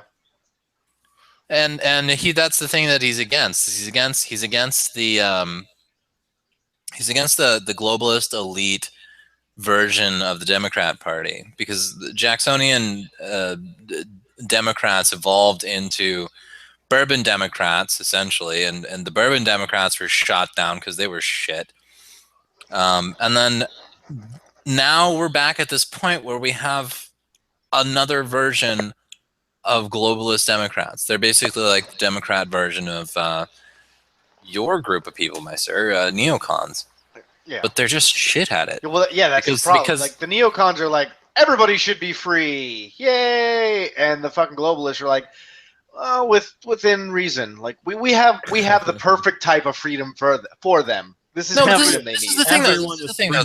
But some people are freer than others. Democrat neocons. This is what they do. Right? They pretend to have a hard stance. You remember when Obama was actually back when there was that whole issue, and we talked about this in the South China Sea, and he was running operations out there with the naval ships or whatever just to piss off China, but he wouldn't actually go in. Yeah, it's the same thing with the Red Line in the Black Sea. Yeah. This is what Democrat. This Obama is what Democrat, and his lines in the sands. Right. Well, this is what Democrat neocons do: is they wave the finger at the opposition, right, and then they run away. That's what they do. And Republican neocons are a little bit different because they'll actually go to fucking war. You guys remember that Obama was fucking around the Middle East for the first fucking 3 years of his term, just preaching peace everywhere? Pulling out troops and giving land to terrorists? Yeah, I remember. Hard to forget. The good old days, guys. The good old days. Yeah. Well, I mean, now he's blaming on Bush. It's all Bush's fault. Like, you thing, literally did it. It was your campaign slogan. You ran on it. That was your platform to get elected. Yeah, but this is the thing, though. It's just posturing. That's all it is. It's just posturing. Yeah, but he's not doing a good job at posturing. That's what, like, I try to tell people. I'm sorry to bring this back, but fucking Putin knows how to posture properly. Yeah, he arms nukes. Yeah. That's what he arms nukes. He's out there riding bears, hunting tigers. Yeah, you know what he did? Writing letters to the American people. Well, no, it was that. It was also that he went during the election. He made a very big point of getting his state-run media to push the narrative of the Satan II multiple warhead nuclear weapon that he had. Just trot that out. Don't worry, America. We're not going to bomb you or anything, but just look at this fancy new toy we made. And the Chinese could take out 8 major cities. Yeah, but the Chinese were doing the same thing. The Chinese were doing the same thing, but nobody noticed. They were actually testing out ballistic missiles on their fake islands that they made or whatever. So the Chinese were doing the same thing. Let's see. The biggest problem with that is that biggest problem. I don't know if it's a problem, but like the biggest concern there is that no one's worried about China actually attacking America. No, they can't. They can't. Right. No, they just physically can't. Physically, maybe not physically. Maybe just well, whatever. They can't because they're reliant on America so goddamn much. If they destroy America or go to war with America, they lose all the money that flows into their country, like all of it. And all the money we owe them. It's also that. It's also Especially that. all the money that you owe them because they bought fucking bonds in your country. They can't go to war with you, so nobody even pays attention to it. The only Well, other it's not threat only- is Russia, who's also dealing with China, but also kind of just hanging out there, being like, "Guys, remember all those sanctions you put on me? I still don't care." Well, see, this is the thing though about China, though historically, and this is the thing they have literally no. They have no history with invading foreign countries, especially across long distances. Yeah. You know, they've been a protectionist country for so long that if they try, I would laugh my ass off if they waged war. So they're on the US. protectionisting their own interest by, partnering up with America and everyone else they could. Just Hey, we would lose millions of people in the war against China. Don't. No, we wouldn't. No, we yeah, wouldn't. yeah, you would. They would. definitely They would. We their definitely military would. outnumbers the American population Doesn't matter. 1 It to doesn't, 3. it doesn't matter. Look at the population density of their country, man. Most of their country is actually it's located Yes, in. but also most of their Yeah, but country we is also wouldn't enlisted in nuke the them. military. We wouldn't nuke them. No, we wouldn't just- have. we We wouldn't have to nuke them. We wouldn't have to nuke them. We would simply be able to bomb the shit out of those population centers, cripple their industry, and that they'd be done. You can have as many Yeah, people here's as you the want. problem: is our bleeding heart Americans with that dense population. None of those targets would be without massive collateral damage. So we do some of that, and then the American outcry against it would pretty much stop it. Against China. Yeah, Yeah. it would neuter your military. No. The liberal Yeah. left would literally go out of their No. way. Well, to try look to at neuter- Vietnam. We were not Look- losing by look at any the pro- metric in hang on. Vietnam, and we Hang still on. lost the war. That's Vietnam. Yeah, and I'm saying Yeah. the public outcry has a Look lot at of the pull. propaganda. Look at the propaganda that circulates. There is no propaganda when every motherfucker in the entire world has an iPhone in his goddamn pocket with the ability Look at to the- live stream look at anything they the- want to Facebook. it We doesn't matter. just witnessed. No, it doesn't matter because here's the thing. You're trying to you're creating a false dichotomy here. Not even. Oh, you are. All right. You are. Not even You're remotely. well, not dichotomy. I- Obama's entire false first equivalency. campaign was run on ending the war because it was unpopular.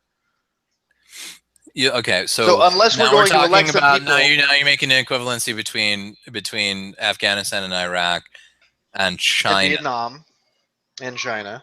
Sure. Right, those are small wars with lower populations. More small countries. The amount of fucking places that you would need to bomb are all densely populated, as you pointed out, which is going to be a lot more civilian deaths. If we went to war with China, Yes, Right? China. the American populace would be shitting their pants. Why? As We're you've not- already we're pointed not- out, we're not- nobody's we're not worried about China. scared. We're not. Those were Okay. your words. No. You said that no one's worried about military. No, the U.S. military is not worried about China. So the We general would- American population lives under a blanket of fear from No, the Chinese The regime? the U.S. populace would absolutely get behind the war effort if it was against a major power like China or Russia. I disagree with you completely. Yeah, We no, just saw I don't the think American so. population stand up against a fully properly elected fucking president. How the hell are you going That's to not the same thing as going to war. It is absolutely the same thing as going to No, war. no, because because all of the here's the left's rhetoric has Because been, here's the thing, let's here's the go to thing. war against the fucking conservatives. No, but No, go to war what does that against have anything to Russia. do? Has nothing to do with anything. It's the fact that China and Russia could easily strike back.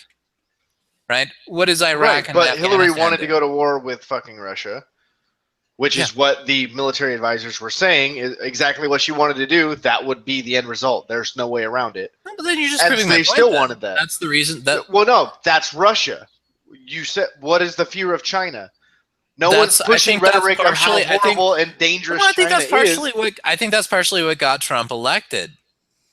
Was the worry that we would have to go to war with Russia eventually because Right. you know, So Hillary- Nobody his wants to go to war. anti-war. So Trump's anti-war got him elected. Obama's anti-war got him elected, and then you're saying everyone would be pro-war against China.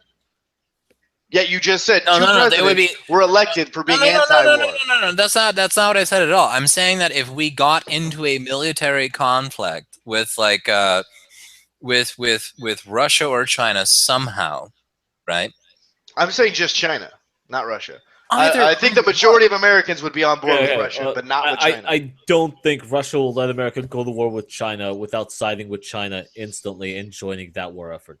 And then not really doing anything. no, Just we'd doing still it to we'd piss still people win. off. The U.S. would I'm still not be saying we wouldn't win. I'm saying we wouldn't be able to bomb all of their industry back into the Stone Age because of the China? American outcry. China. Yes, China, not Russia. China. Americans would be pro-war Isn't- against Russia. Isn't most of the We see Chinese that. infrastructure back in the third world anyway? No, not really. No. All the They're huge. electronics you're looking at right now while you're doing this live stream are probably made in China. Just because they made it doesn't mean they use it. No, I didn't it's say just they that. use It's it. just that. It's just that. Okay, so when you look at Also, to be fair, the I'm U.S. more into the Japanese and the German electronics. Also, a huge fan of American electronics as well. I when like you the look Korean. at when you look at the U.S. right, Samsung's geographically, you cannot cripple our industry. Most of our industrial systems. I am not disagreeing with that. I'm saying the public outcry would stop us before we did it effectively. Not if it was Russia or China that also declared war. If we were actually at war with either of those countries, I'm talking about China. No, China or Russia, either one. If we actually, if they Russia, the Americans would be okay with it. I think you would get more acceptance from the American people against Russia because the rhetoric is Russia is evil, and all the fucking baby boomers were raised up under the big red scare and how evil Russia is, and they haven't quite let that go. Hillary the Clinton only is a reason, perfect look, example of that. the only reason that we have people in this country that are that go anti-war when we're at war with another country is when they can afford to do that because the other country poses no risk. Right. So China would have to nuke us Mycroft, first, why do I feel or like take Googling out the L.A. or Hallmark right Seattle now? or something. China first. could strike back. China's a No, what nuclear I'm saying power. is China would have to take out something like L.A., San Francisco, or And people Seattle. would recognize that, But I'm saying they would have to do that exactly- first. If they were smart, they wouldn't go for a major They wouldn't population have center. to do it. No, they wouldn't have to do it first because that's exactly what the U.S. government would tell us is that these people can destroy our entire country with nuclear weapons. And I guarantee you that is going to galvanize the U.S. I don't think so. Okay. It's the actual action. Like, terrorism was a problem for 30 years before 9/11. People didn't like, we need to do something about this until 3,000 Americans died. But Americans have been dying from terrorist activity for 3 decades before that. Okay. I'm saying China would Okay, actually have to do something. we had 9/11. We invaded Afghanistan to make a point, right? Okay, we're talking about before 9/11. I'm saying the 30 years of terrorism against the United States had been going on. Okay. And Americans didn't care. They didn't want to do anything about it. We went to Somalia. They wanted us to leave. It wasn't our fight. Even though that was a terrorist organization known as Al-Qaeda who was training the Somalis and trying to take it over to have another hub in the African continent for them to operate in, just like in Afghanistan. We didn't care about the problem as an American population until 9/11 happened. And I'm saying the same thing with China until China actually did something to point at a Pearl Harbor, a 9/11, that the majority of the American people would be against it. And if we ended up in a war and that kind of thing didn't happen, they would be anti-war. And with the death tolls that would come out from bombing their industry, the American outcry would cause the government to stop. Unless the American people actually viewed it as an existential threat. Which is I'm saying is they're going to actually require Americans to die en masse. And civilians, like the military, they really don't care Did that you guys much. know that the American government has hidden many government secret bunkers? Well, not secret, maybe bunkers underneath major metropolitan cities like New York, LA, and San Francisco. There's huge underground bunkers designed specifically only for politicians. So if some country actually wanted to strike, Boston also has one. It wanted to strike the U.S. and actually hit hard, like really hard, at its governing population.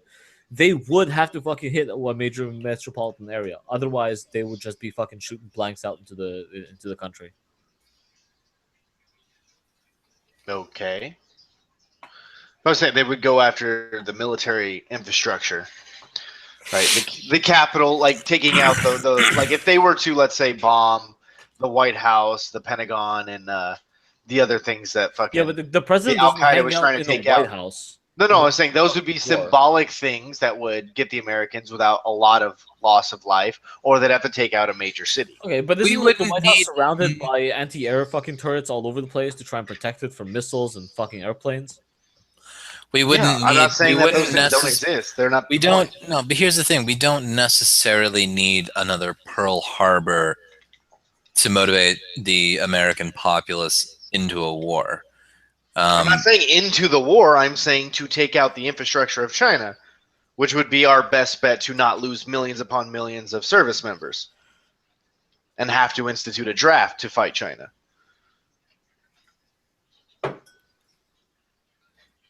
I'm You're not. talking following- the whole industrial buildup in China is all around dense populated areas. Bombing that is going to kill thousands of civilians. The American outcry will cause us to stop that before we've effectively crippled their industrial capability. Right? So then it would have to be the shooting war. No, I don't think so. No, I don't think so. Based on what? Vietnam, the outcry wasn't about the Americans Again, dying; it was about there's the a difference. Vietnamese civilians being killed. No, it's a because there's a dip. There's. Do you recognize that Vietnam would never have been able to strike back at us? Yes, Right. I do. But that's not a point. Do you think China? I would say can strike China back would at us? have to strike back. Just Right. because you have the Do you- wherewithal to realize they would do that does not mean the Do other you- 316 million people so you, do as so well. you think? So you think that? Do you think the American people, right, would just be like, "Oh, China's just a victim. There's no Yes. way they're coming here." If you really we think- start you really- killing off thousands of Chinese civilians but while bombing their industrial areas, yes, that's exactly the response. We wouldn't. But here's the thing: that's not exactly how it would happen. Are we hoping that China takes all of their civilians out of those areas? Because No, the here's what- Chinese here's what would government happen. probably Here's what doesn't would give a happen. fuck about their No, civilian death. no. Here's what would happen. Let's play this out for a second here. Let's say Trump decides to be a fucking jackass and plants an aircraft carrier between Taiwan and China, right? Right. Let's say that the Chinese government decides, you know what, fuck it. We're sick of these fucking American assholes. We're going to war, right? They declare war. That hits our news. Yes. Do you think that the American populace is going to respond to that with, well, oh See, you're no, changing we're the in fucking another narrative. war. You're changing the narrative. I'm talking about bombing the industrial areas of China full of civilians. You're talking about starting a war. I didn't say anything about the start of the war. I'm talking about when the I'm telling you, bodies of this is how- Chinese this is civilians how start it- no, stacking up. This is how it could. It could. I'm talking about the naturally play out. stacking up of bodies of Chinese civilians. So the war has already started. You're talking about the start of the war. No, I'm talking about stacking up if the civilians. war has already started, if we're at war with China, no, they're not going to give a shit. This because They at that really point, will. That's all no, they care about. no, because at that point we interned Japanese people in World War II, man. That was At the that point- 1940s. Let's I be know, a little bit and more here's the correct. thing. Yeah, the Here's the NCW thing. movement I know, I didn't understand really that. pick I up until the understand 60s. And we which is also 20 paid the years later. Japanese and swore to never do it again. Well, but here's the thing, though. Here's my point. At that point, when we're at war with another major power center in the world, like China or Russia, right? The people here in the U.S. are going to be more concerned with their survival than they are going to be with ethics. That was Guaranteed after Pearl Harbor, where the Japanese killed thousands of Americans in Pearl Harbor. So back to It's- we you would don't- need you an don't- event like that. So you think that you how many I'm saying. you realize that most Americans know about Pearl Harbor, right? Do they? They do. Did they know anything other than the fact Commonly that it was a known. movie? It's commonly known. It's commonly And known. yes, and I'm saying it happened, and then they interned the Japanese people, and the American people were cool with it because the Japanese killed thousands of Americans. I'm saying if the Chinese do not do that, do you think that won't no, be no, the I just have a reaction. question for you here. Do you think that most Americans are hipsters? Yes. Most, no. Okay. But are the majority of Americans cool with killing civilians? No. Do you think that most Americans wouldn't recognize an actual threat? Yeah, I Wouldn't? would say that. Wait, I feel Yes. like that's a double negative Okay, question. that's You're, where we're being ignored. let's look at I it think I'm this just way. We being were talking ignored. about sexual assault, and teaching self-defense is victim blaming. yeah, that's Right. hipsters. We need to stop men from raping, and we need to teach our culture that rape isn't okay. Right. That's a That's minority that same type of people. concept. It is, but I'm saying that same type of concept. Okay. Without like, how many people get drunk, wander around the fucking streets at night, even though people get fucking mugged all the time. People get fucking murdered all the time, right? And they go out and they drive drunk, and people fucking kill other people all the time and kill themselves all the time driving drunk. People do these things until it's something that's actually put in their face. They know the danger's there, but they're not taking actions because of it, because they have they're not making that connection as to it could happen to me until it happens to them. I.e., September 11th. Oh, terrorism's happening in other places in the world. It's not happening to me. Even after it happened once at the World Trade Center, we still Look, didn't react and do anything about it until the towers actually fell down. look. My point is that the only time that you have the option to not support a war is when you don't have to, right? If you're going into a Right, and I war, said there would need to be an action for them to feel that it was okay, for them to justify it, an actual threat that they personally feel, not a threat to the nation.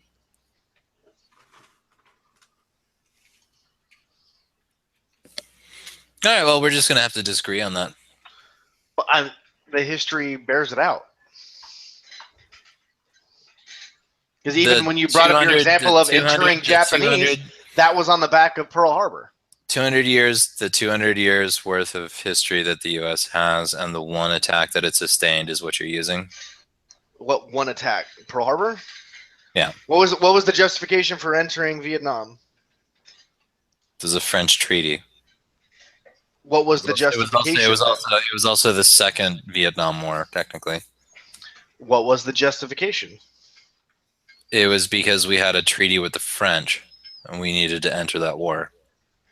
That was us giving them aid, but there was a whole propaganda thing about the Vietnamese shooting on an American ship that was giving supplies to the poor South Vietnamese people. Explain the Lusitania to me, then. Explain it. It was the same concept. Well, what happened before the Lusitania? What do you mean? What happened before it? Well, there was another ship that got shot at, wasn't there? When?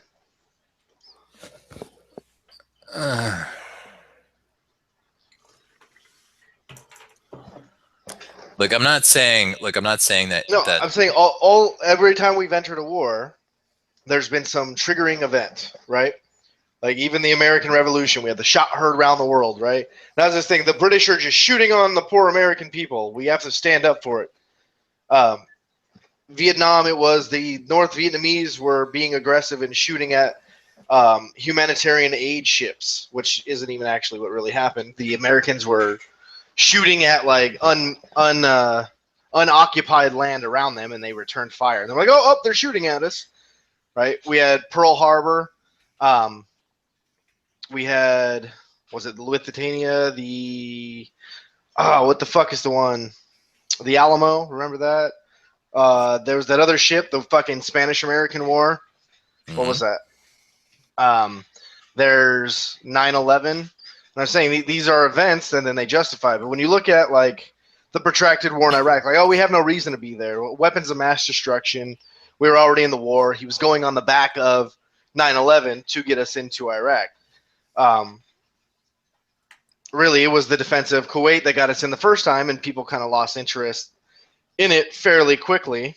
And we had clear goals that we accomplished, so Clinton pulled us out. But terrorist attacks from Al-Qaeda happened numerous times, but until it was on the scale of 9/11 did we actually do something about it. But Americans had been dying for 3 decades before that, to include a World Trade Center bombing that, what did it kill, like 20 people? Anybody remember that one? What was that, 94, 96? And all they did was move a police station into the building and then rebuild it and bomb some caves in Afghanistan, saying, "Oh, we're going to get Bin Laden." It wasn't until 9/11 happened that we're like, "Oh yeah, let's go to war. Let's go invade that place." Which I personally think the first attack on the World Trade Center should have been enough to do that, but that was on the president. With China, you're talking about if China were to get the upper hand and invade, we would be under Chinese control. That is more scary to people if we're pestering them and we're at war with them. But unless there's something that's put in their face, they're going to be very disgusted by the death of thousands of Chinese civilians as we're bombing their factories, because that's exactly what's going to come out. That's going to be the narrative. And it's going to be more than any other war where we were bombing things because of the dense population of those urban areas of China. So it's going to be the largest civilian death toll we've ever seen. And that's my point, is all the civilian deaths are going to say, no, we need to end this war. We need to pursue peace. There's too much. We shouldn't be killing these civilians. If Unless China does something to us that kills thousands of Americans. Well, see, here's the thing, though, right? They probably would. If we parked a. Well, that's what I asked. I said if they took out a major city on the West Coast, or if they took Hawaii or Midway or something like that, even Guam. Even if they took Guam, that might be enough to do it. But most people don't realize that's part of the United States. That's not what I'm saying. You're saying just the very act of war, then America would be cool with it because China's so big and scary. Yes. But the majority of Americans don't see them that way. No, they would view it as a threat. See, this is the thing. Everything you said is just backing up everything I'm saying, right? No, because I am saying that they would not be for the civilian death. Let me explain what I'm saying. I'm saying they're against the civilian death, and you're saying they wouldn't be. So I'm not backing anything you're saying. It's one of the things that's actually primal to humans is fear. Well, you keep fucking saying I'm backing you up when I'm clearly saying something that is opposing you. No, but I mean, okay, I'm not going to go into that. Look, when we're talking about, let's say, in the situation that I gave, right, having a cruiser parked in between Taiwan and China, and say Trump decides that he's going to recognize Taiwan as its own country, right? Okay. Yeah. China would go to war over that. They would. If they declared war at that point, most Americans, right, would understand the existential threat. No one's saying they wouldn't. You keep repeating this, but that's not even addressing what I'm saying. I'm saying no American, for us to fight, we would either lose millions to actually be in the ground fight, and you said no, we could bomb the industrial, and I said that would result in thousands of civilian deaths. We wouldn't have to ground fight China. We could destroy their industry from the air, and that would result in thousands upon thousands of civilian deaths. That's my point. And if China declared that is what people would have the problem with, not the war itself, the thousands of civilian dead. Not if China declared war first. No, they wouldn't. Why not? So if what do they? What do they want? Britain, do they want their own destruction? And then Britain so we go to war with Britain, right? So you're saying the British population would be cool with Great Britain leveling half of New York and killing 2 million people because they're Americans, even though they're not a military, because there were some factories there. They'd be totally fine with that. So what you're saying then is that if we parked a ship between Taiwan and whatever, and see, you keep going back to that. I have not disputed that. No, I'm telling you something that could actually happen. Right, this is something that could potentially. And I said I would agree with that, and Americans would be for the war. I'm talking about the actual fighting of the war, and you keep going back to the start of the war. Nobody disagreed with that. You're still making a point that nobody's disagreeing with. We're talking about the actual fighting of the war, the actual methodology we would use. Then I disagree. Take ourselves to victory. No, then I totally disagree. I honestly think that Americans would understand that that's an existential threat. Going to war with China is a huge fucking. It's not the war; it's the civilian dead. The method that we use to fight the war is what they would have the problem with, not the war itself. Yeah, and they'll care about that.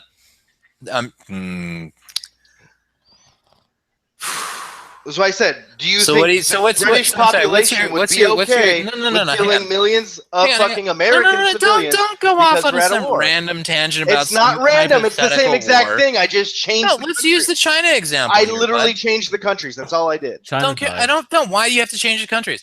What? So what you're Because you saying- can't seem what to you're get the saying- simple concept. No, hang on. So, China so was the maybe first- it's two groups What of white you're people. saying- China no, was the what you're first saying death is that clip I've ever seen. that in order for the You guys American remember that populace WrestleMania? behind the war, right? China's gonna have to what? Fly planes across the Pacific and like bomb California before we're gonna give a shit. Most So what you're likely, they saying. would probably go for something like Hawaii or Midway or Guam. That's ridiculous. How That's- now? that How is- is that that is- ridiculous? No, that's because So China, what would they fight then? If they started a war with us, where would they be doing no, the you see, fighting this of is the this thing. war? This is the thing. What you're seeing here is basically that some of our presidents in the past have determined that the only way that you can get entryism into a particular war is by motivating the U.S. to get involved in a war. I'm not that talking they about the weren't start of the involved war. in You the keep first talking place. about the start. No one's talking Oh about the my start God. of the war. That's not what we're talking about. I agreed with you that people would be for the war in China. I'm talking about the method of fighting the war. Two different fucking topics. That's like saying Osama bin Laden deserved to die, You don't sending in a need. SEAL You team to don't fucking need. capture or kill him versus No. dropping a nuke is what I'm talking about. You Not don't whether need. or not You he don't deserved- need an initial detrimental event for Okay, a populace of people to defend themselves. I'm not talking Unfortunately, about defending themselves. I'm talking about bombing the industrial infrastructure. well, we can all cry and wah about that after the war is over. But I guarantee you, the people in the U.S. are going to be like, "Well, it's better them than us." I guarantee Not the fucking majority. you. If it's China, Only absolutely. if they did something that we would, call a devastating attack against us. Oh, like declaring war. That's not really devastating. How many wars have we been in? It's devastating if they get to our shores. If they get to our shores. So now we're back to that. Right, so then it's okay for us to strike first, isn't it? It's If always- they get to our it's shores, then the American always safe people for would us to really be strike like, first. better them than us. And I'm saying if they don't get there, the majority of American people will be like, no, we can't do that. The poor civilians. This is the I mean, neocon to- mentality guys, right here. guys. This is To it be- right to here. be fair, to be perfectly fair, we have fucking ISIS striking first, fucking at least once a day in all of fucking Europe, continuously over and over and over again. In fact, there was over 400 terrorist attacks just last year in Europe. Fucking 3 in America that I could recall. 3. And still, the entire fucking left propaganda machine is still spewing out that we have to accept them for who they are and that we should not go to war with them. In fact, they're still spitting in the face of every military fucking person that went overseas to fight ISIS. Are we not seeing that on a daily basis? Those people are not a threat to us as a military force. You're I mean, saying as a you're military equating- force. It's No, a you're threat to the equating- you're equating- individual. no, no. You know, The you're one way- equating ISIS, individual. the Guys, Chinese the military. one way to fight a military Just- force that is just- greater and has more Well, power than hang you on. is through guerrilla warfare, which is also known as Does terrorism. ISIS have a destroyer? What's it? Does ISIS- Who cares? does ISIS Who have- cares? does They have, ISIS they have, they have one. What does it matter Mycroft, if they have a they have destroyer? one fucking moron with a speedboat that they can load up with enough explosives. As long as he rams it fucking hard enough, they can take down a part of a destroyer. Oh my The God. only way to fight a fighting force that is larger and more powerful than yours is through guerrilla warfare, which is exactly what they're doing. They're slowly chipping away at the psychological fucking barrier and slowly at the defenses of the United States people, while the liberal left is sitting around fucking praising their fucking goat fucking dicks. Who would you That's- rather fight? Who would you rather fight? ISIS? This isn't about Or who would I rather China. fight. This isn't who I'd rather fight. This is my whole No. point. Just answer that simple question. I think he's drunk. I think that's the issue here. I am not absolutely drunk. No, him. Oh, Who's him? Mycroft. Well, I'm talking to you. If I said not you, him. I'm sorry. I don't see your eyes. There's I don't only know who fucking you're 3 of looking us. at. I said not you, him. Oh, And you're the I'm one who said clearly I am drunk. Yeah. I fucking filled up way too much vodka. I love you all, guys. I love you all. Mm. But no, honestly, maybe Trigger will back me up on this. That the only way to fight a larger, more fucking powerful force than you is through guerrilla warfare. Small little chips at the armor until you get through. Which is exactly what ISIS has been doing. If you're fighting China, it's a lot easier to fight China because you can literally drop bombs on the country. ISIS doesn't have a country. Right, on their military. What I'm saying is the industrial side is civilian. Right now, in Germany, when you bomb the civilians, there were civilians working in the factory, but they were factory workers supporting the Third Reich. But in China, it's so dense, you're going to kill the people around it who have shit all to do with that factory. And that's where Americans are going to have the problem. Rightly so. It's fucked up, but it's also unavoidable if you're taking out the infrastructure. Yeah, what industry. if you attack? Hold on. What if you attack that how many giant dam they Americans just built? cried when we nuked Japan? A lot. Yeah, Really? actually. A lot of them are still crying. In fact, they're like, "My family I know, died. right? My Yeah. family died. My That's- family Well, died. those people that cried in America. The love of my life died there. I tried to bring her back here." Well, okay, so the majority of Americans didn't cry at the time because it happened on the other side of the world, and the news media Oh, where's China again? was not like it was. No, it's not like it was then with our internet and our phones and our ability to upload videos personally to the internet for everyone to see that go viral. Yeah, it's kind of That hard to shit didn't record when you're exist getting then. carpet bombed. It took them a time to be like, oh, we nuked them 6 months ago, and it did that devastate. Oh, that's horrible. That's a horrible, horrible thing we did. But they're looking back at it, not like at the time, like we need to stop doing this. It was, oh, we did that. That was horrible. You're talking about something we'd be actively doing that people would be crying about because they would be seeing the little kids getting blown up who lived next to the factory we bombed, along with fucking 1,000 other people. Because if you look at like their factory, the shit's densely packed in there. One 500-pound bomb on one of their factories and secondary explosions that come with it is going to kill thousands of people who aren't even factory workers. There's going to be so much death and carnage from that. It's going to be the most horrific shit we've ever seen, other than dropping an atomic bomb on somebody. Cool. That's my point. It's going to be the most carnage and blood and death from bombing something because they're so tightly packed into that area. They really are. They just make their apartments smaller and smaller, and you're not sure why or how people could live in something like that. It'd be a little different to bomb some like facility that they have, like research facility out in the fucking rice paddies, and you might have caught a farmer or two, but you're talking about killing thousands of unrelated people to that factory every time. It's unavoidable when dropping bombs. So Even in Iraq, where let me understand your argument real quick then.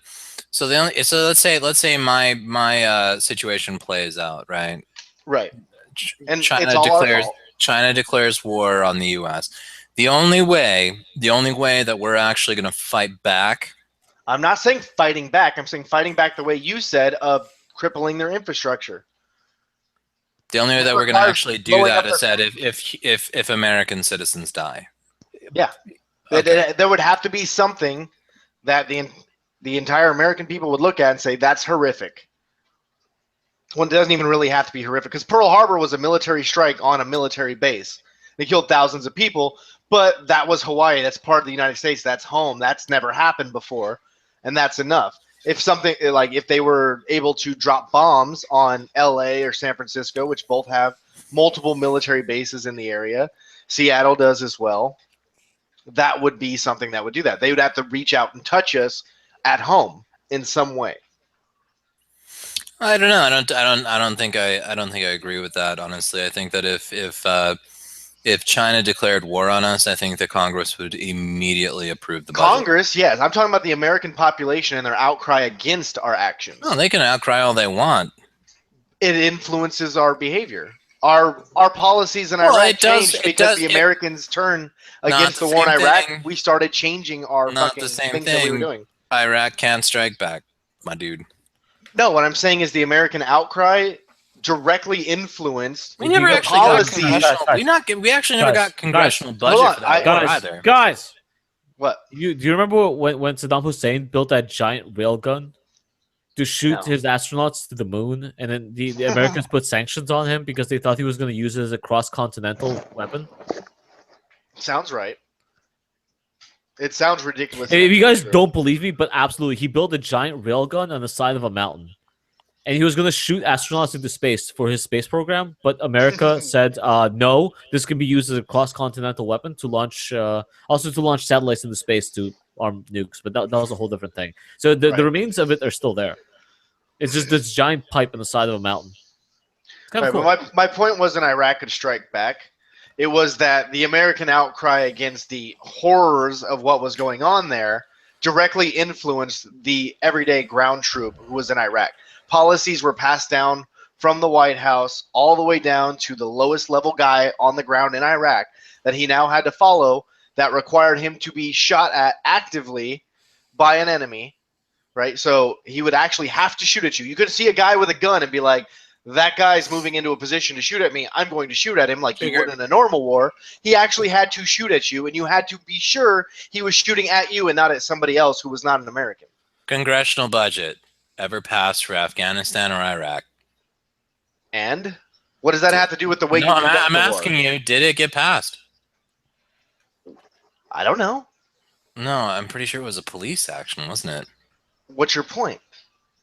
Point is that the only look, if we got into an actual conflict with China, Congress would pass the budget. Those are elected representatives. They're representing their constituencies, right? You're comparing apples to oranges. I'm not. Afghanistan and Iraq are tiny ass fucking countries. I am the public outcry to the reaction of the military. That's what I'm comparing. What the public says and how they react to something, and how the military reacts to their reaction to the military's actions. So you remember when the soldiers came home after World War II, and they were greeted with a whole bunch of women jumping into their laps and like sucking their dicks and shit? No, Yeah. I remember them being greeted with rape. And you remember that war started because of Pearl Harbor? Yeah, I understand that. That's all I'm saying. We would need some kind of Pearl Harbor thing, and then it would be a whole different story. No, but without an actual direct threat, Americans are. You're basing that off of the one war, right, where we've actually been involved in a real serious way. We were. What about the other? Actually, here's another good point. What about our limited involvement in World War I? What about that? What about it? Where was our attack? Where was our attack? Or you don't know? Would you guys separate this back then? Keep it to yourselves? Isolationists? That's it. So was it? Well, hold on. What was it? World War I's involvement was our running supplies to. Who was it? England, and then we were being sunk by U-boats. I can't remember what the U-boat was, and it was U-boat that had the symbol of like the Red Cross or something on it, that a U-boat sank, right? And then it killed these humanitarians, and that was our battle cry for going into the war. But we'd been working up to the war. We just needed that as the justification. The government had already decided we were going to enter the war before that happened. That was just something they could sell to the public to get them on board. Okay, so okay. We have a standing military now, though, right? And I don't know if they're standing. Have you looked at our military budget recently? Okay, fine. I'll rephrase. They're standing somewhere, doing something for no given reason. You guys have military bases all over the world, but no one's really sure what you're doing there outside of holding the military base. We don't need a whole bunch of Americans to die to get us into a war. Not a whole bunch. Not a whole bunch. Fucking neocon. Oh my god, dude. It is not my fault. That's how the general population operates. Shut up. Mycroft, you can't keep using neocon as a pejorative when he identifies as a neocon. It's true. It doesn't work. No, I will. I will absolutely use it as a pejorative. You could try. Well, I am. The ship's name was William P. Fried. It was a private American vessel that was sunk by the Germans. That's why we entered World War One. You had to look that up, didn't you? I did. I couldn't remember the name of the ship. Fucking bitch. Guys, is this even Dumpsterfire anymore, or are we just shooting the shit online? That is Dumpster. That is what Dumpsterfire is. We have lost the narrative an hour ago. It is Dumpsterfire officially 3 hours has no narrative. Fair. I think the chat agrees with me. There's like one person in the chat in Sigyn. Sigyn. Sigyn's normally I thought it was Siggy.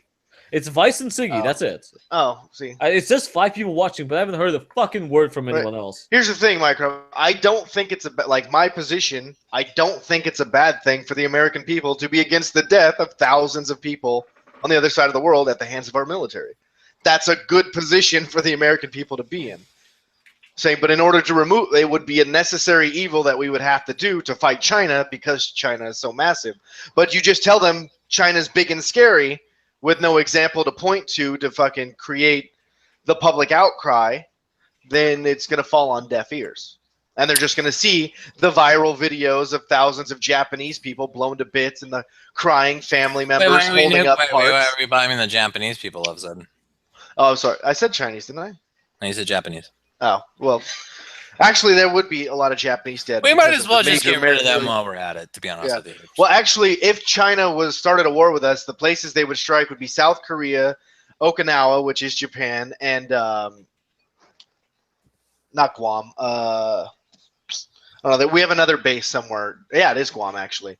Those would be the places they would strike. Mainland U.S., not really, and Guam or Navy might be able to get there to intercede before that. But if they just annihilated Okinawa, you're talking thousands of Marines dead. That could be enough right there. It really depends how China takes those things that really matter. Like the Bataan Death March is a good propaganda piece against the Japanese in World War II when they brought the guys back from the flag raising on Iwo Jima to get more war bonds and keep the public opinion on the side of the war. Because the war was becoming unpopular because it was going on so long. Just because it was going on so long. It wasn't even about the dead. Americans are complacent. We feel safe and protected because we got our oceans. We got Canada and Mexico. Mexico has problems, but it's like street-level criminal problems that not a lot of people care about. China would have to actually prove that it could reach out and touch us before the majority of Americans would actually even give a shit. And touch faith. I don't know about that. I don't know about that. I think that there's enough Russian scaremongering and Chinese scaremongering going around to. I don't see Chinese scaremongering. That was my whole opening point. Is I see it against Russia all the time, and I think a lot of it's unfounded. I don't see it against China. Like China's great. The things you hear negative about China, is like they have sweatshops and they have news censorship. Not it's a military scare. Like they could take us out. Have you seen what CNN's been doing recently? No. So is CNN on the we're pro-Trump bandwagon now? No, CNN is on the anti-Russia bandwagon. Right, anti-Russia. We're talking about China. That's why I said I don't see it for China. Well, what up? I want to see it for China. That's what I'm talking about. Look at our military. Right? Okay. What do you think happens if China goes to war? They take Russia with them. Right. But yeah, and I'm saying killing the Russians, the Americans would be fine. We wouldn't need shit because there's so much anti-Russian rhetoric all the time that's been going on for decades in this country. The majority of Americans think Russia is a scary evil. Even the LGBT, because Putin throws gays in jail. Right? There is not too many people in the United States population who would be hugely outcrying against that war. It'd be a minority at best. Like, you'd have the pro-blacks who were like, oh, black men shouldn't go fight in this white man's army. And then you'd have some feminists who were like, all war is bad. And then you'd probably have some Russian immigrants who were like, whatever. Right? But the outcry against Russia really wouldn't be there. China, there isn't the big fear-mongering against them of how scary they are. And they are scary. I'm not saying they aren't. I'm just saying that isn't a narrative pushed to the American people. That isn't something that the majority of them actually think about or believe. It's not something that sits in the back of their mind. No, well, here's the thing, though, right? But you guys scared our last person away. That's it. There's no more. There's 5 people watching. No, I don't think so. I think it's a lie. I think YouTube's lying to us. Well, I'm watching it, so that's what I mean. Okay, so there that's you go. one. So Trigger's watching too.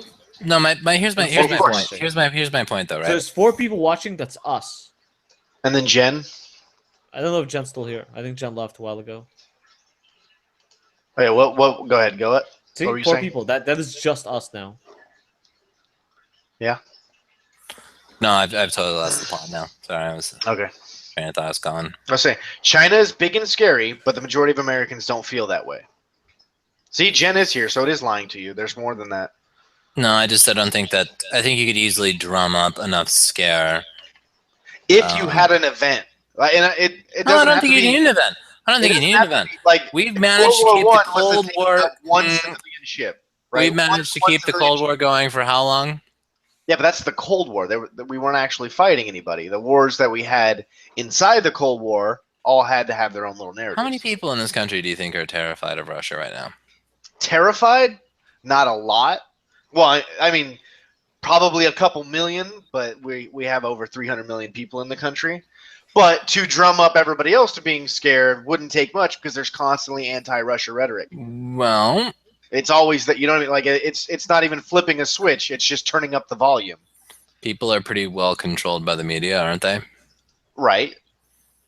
So, well, but what is the media going to give them when you to have show why China is so scary? When you have an actual threat, right? But what is the threat? What do you think the media is going to be able to do with that? What is the threat? What are they going to show the general population? The Chinese flag? China being a nuclear Chinese power, warship? us getting nuked, that you could just die in an instant.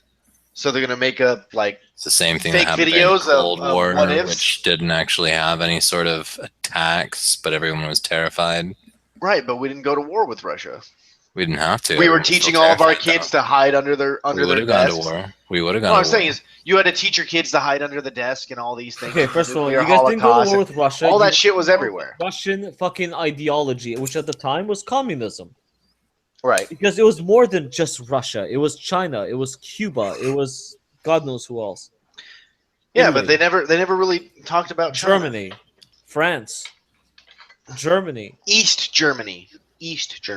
Whatever. Hey, Angela Merkel's home. No, I don't know. Is it? No, yeah, she's from East Germany, isn't she? No, nobody knows. Mycroft? I don't care.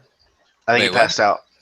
Angela Merkel, wasn't she from East Germany? Oh, if you want Before the the backstory reunification? on that, no. She was from West Germany. She was born in West Germany. She and her family moved to East Germany. She went through a whole bunch of Marxist courses, actually. So like that's even worse. She got top marks in those courses. I mean, like, well, that's what I'm saying. Like, I don't hold it against people who were born in the Soviet Union who didn't think the Soviet Union was bad, but Bernie Sanders honeymooning there, yeah, that's bad. No, it was her family. So I mean, yeah. But I mean, that is how she was raised, and that's what led her into the CDU, or the Christian Democratic Union. Yeah. Reach out and touch faith. Well, I'm sure it was an easy transition from Marxism to Christianity. So. Well, that's the thing. Like, our country, we added one nation under God, in God we trust, and push this whole Christian American narrative just as part of our propaganda against the communist propaganda, right? And all the Red Scares. So how long would we have to drum up that Chinese is evil and horrible and is a threat to us rhetoric before Americans would accept? Not very long, because they have nukes. I think we would. No, because they have nukes. I don't even think they wouldn't have to nuke anything, but they'd have to do something. No, they wouldn't have to nuke anything. They just have to have nukes. Right. Well, because also, even in your scenario, we started the war, technically. They declared war, but we provoked it. Like, no, what I'm saying is our actions are what did it. Like, Hillary Clinton's no-fly zone over Aleppo is not a declaration of war against Russia, but the general said that would basically be war with Russia. Like, if we did that, that's war with Russia. So do you think that in that scenario that the American populace would be like, well, it's not our fault. It's obviously Hillary Clinton's fault. No, because the media was pushing the narrative of how bad it was in Aleppo and all the poor civilians and the Syrian refugees. But they're talking about all the poor civilian deaths. Okay. That's what got people on board with it. We'll go fight Russia and we'll kill Russians because the poor civilian dead. Because the Americans really cared about Syria. No, they don't care about Syria. They don't. They care about dead people. Once they're dead, then we care about brown people. Mm-hmm. That's the only time we really care. Yeah. Right. Well, that's the narrative. That's what her whole stance was on Aleppo, was to stop the poor civilian deaths. right? That's why Europe was opening their doors to the refugees, is because the poor civilians that were being killed, right? That's the whole narrative. And what I'm saying is, with China, unless we have something to counteract that, then that's going to be the outcry. I'm pretty sure Americans wouldn't look at China as the victim if they declared war first. If you could, well, let's say Trump's the president. How many in the media would black out the fact that Trump's actions provoked them to war? A lot. You think so? Yeah. Why? Because at the end of the day, people are still American, regardless of the bullshit SJW crap they've been I don't know. You're talking BuzzFeed. Okay. Was it MSNBC, CNN? Trying to think of those other ones. The Young Turks. You're saying none of them would put out there that Trump provoked the war in the first place? No, because once there is an actual military action, they are forced by propaganda law to obey Trump's rule, which I will do a video on fairly shortly, because Obama re-legalized the use of propaganda on the American people back in 2013. Nah. Yeah, but they Again, can't I'm stop saying the this to media. fucking nobody, but whatever.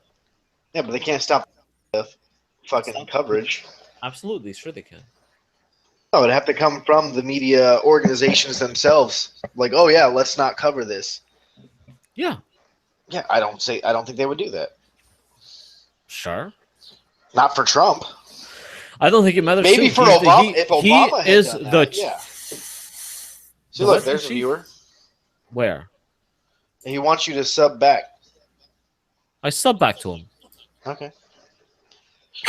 I sub back to him. He came from the base mama stream where she finally got 55,000 people. And I've been in there fucking trying to suck dick to get the extra subs I need to get to 200. It's not working. It's not working, guys. Well, you got one. You got one. Just the one, though. Yeah. And I already subbed back to him. I also have to go see his content. Is that really what you've been doing during your entire stream? Yeah. Well, No, we've been arguing because he wasn't saying anything. I've been piping in here and there, but honestly, I did lost the narrative a long time ago. We stopped reading the fucking articles, and I have no idea what you guys are talking about. I'm yelling about reaching out and touching faith. Yeah, I saw that.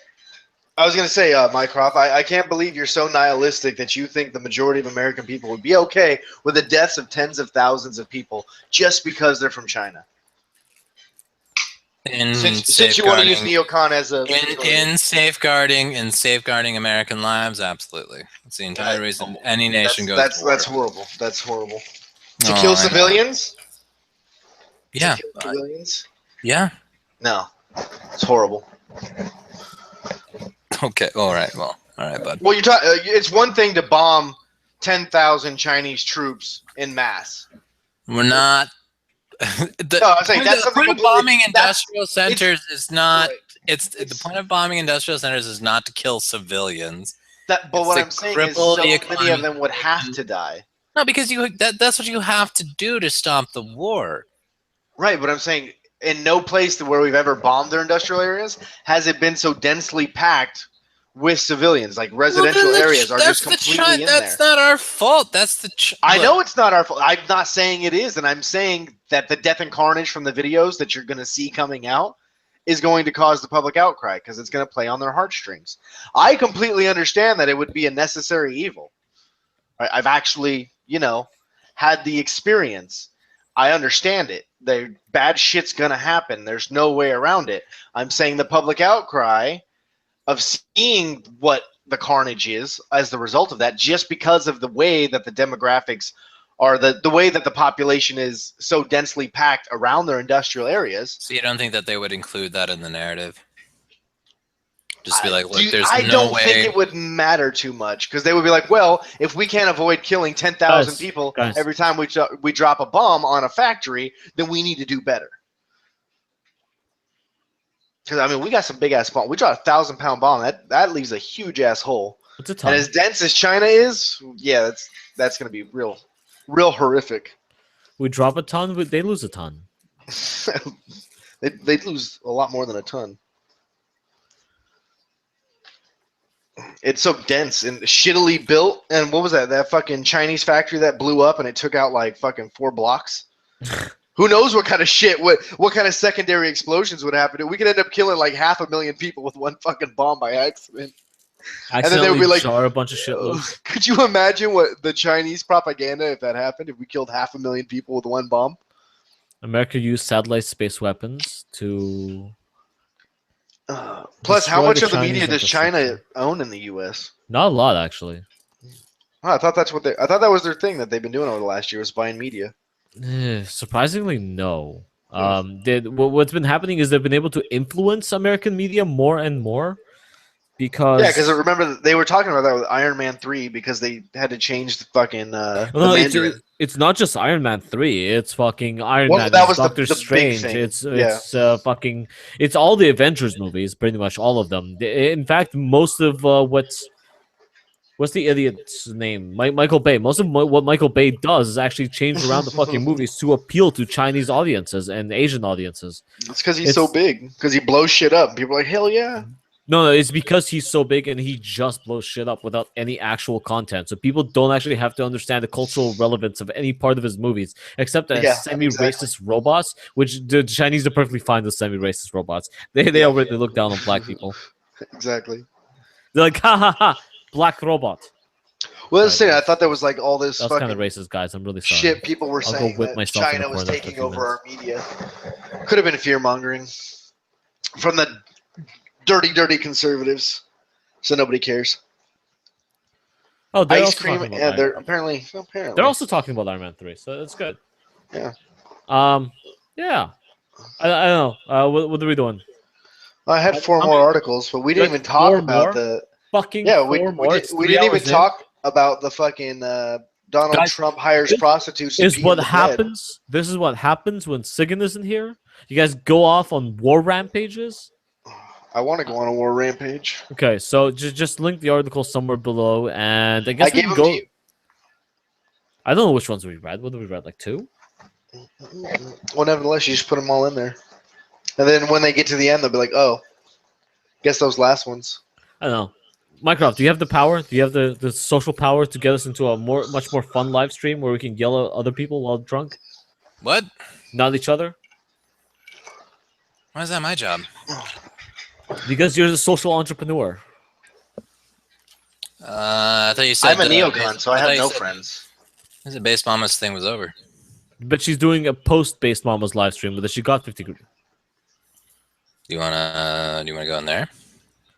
They're full. They're actually two. Actually, no. They have one space now. They're to the brim. Oh, you told him that. Now he's gone. Who? Mycroft. Oh, did No, you- I'm still here, bitch. Well, we know you're a dick hopper. I'm surprised you lasted this long. I am not a. Okay. Wow. He's just salty. I'm always You know- salty. Always salty. Straight out the Dead Sea. Do you want me to ask her if you guys can come in? But there's no room for us. There's only one person in there, and it's No, on I can- Prince. It's on Prince of Queens channel right now. I like Prince of Queens. Oh, yeah, but he's small.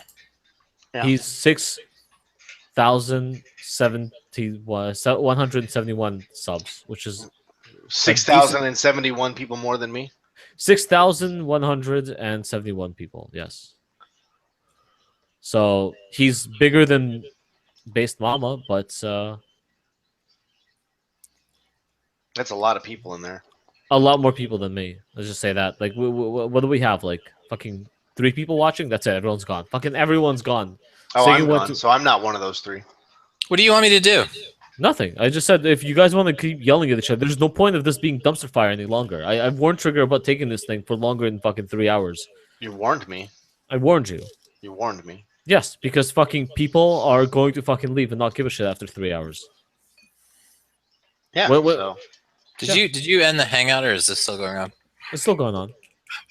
he's just crying about it. He's like, it's too long. He just keeps crying about it, but he's the one controlling the button. Well, this is your show, and you have your fucking articles, and you just told me you have 4 more to go. Yeah, and then you said you're gonna list them in the fucking thing. No, That's what you said. no. It is. I will was list there. them. I will list You them. got- But I didn't say stop. This is your show. You keep going as long as you need to. I'll be here. I don't need to.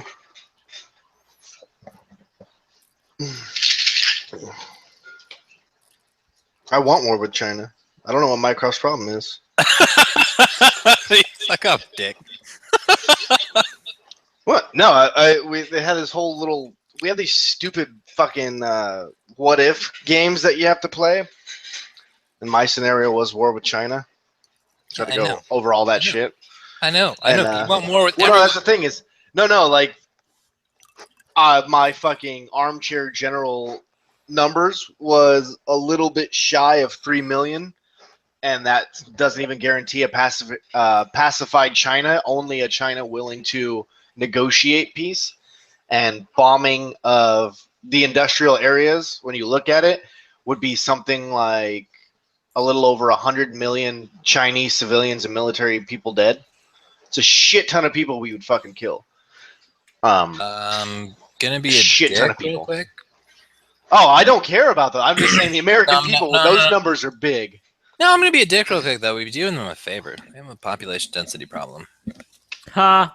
I know. No, that's what I'm saying. Not as bad as India. If we The find number- those Indian yeah. slums and just drop a nuke in there, we will be doing like half that was the my world. solution. That was my if China started a war with us, we'd compel India to join the war to use that as our launching off point. Praise Only Jesus, because forgive me. China would not invade India, because man on man, it would just be a slaughter fest, and China wouldn't take the chance.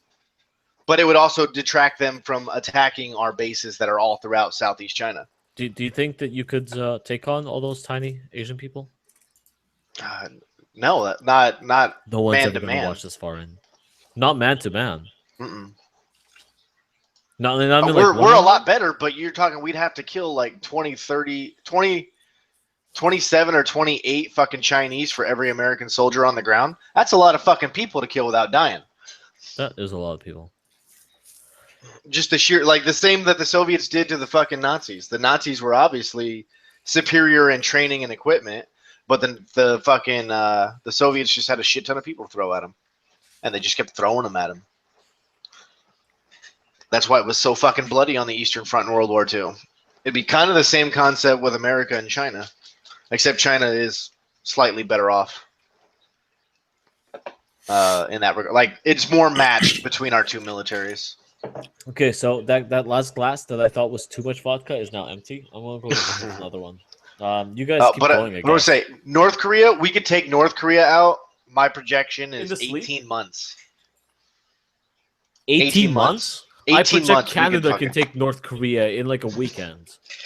No, like actually take it and pacify it, not like we did with Iraq, where we took it in fucking like 9 weeks and then we didn't know what to do afterwards. I'm talking an actual victory where we could leave. It's very important. You got to have an end goal.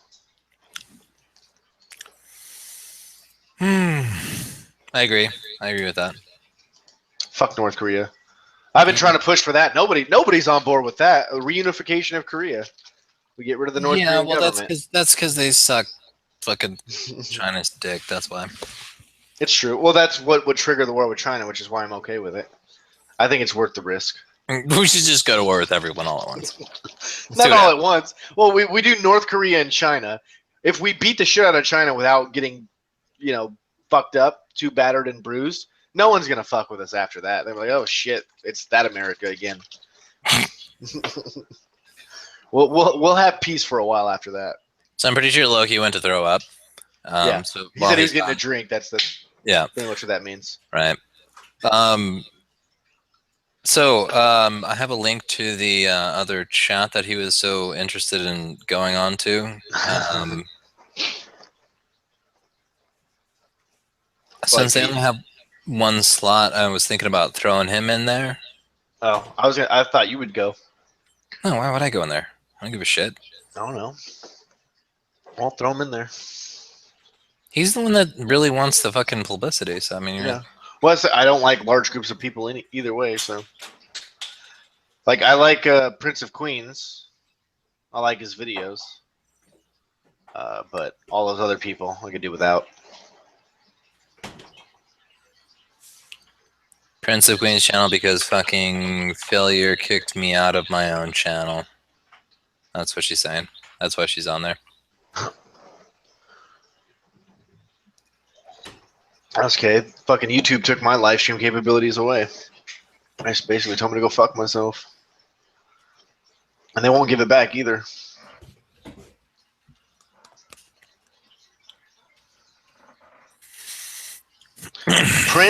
Prince is a closeted heterosexual.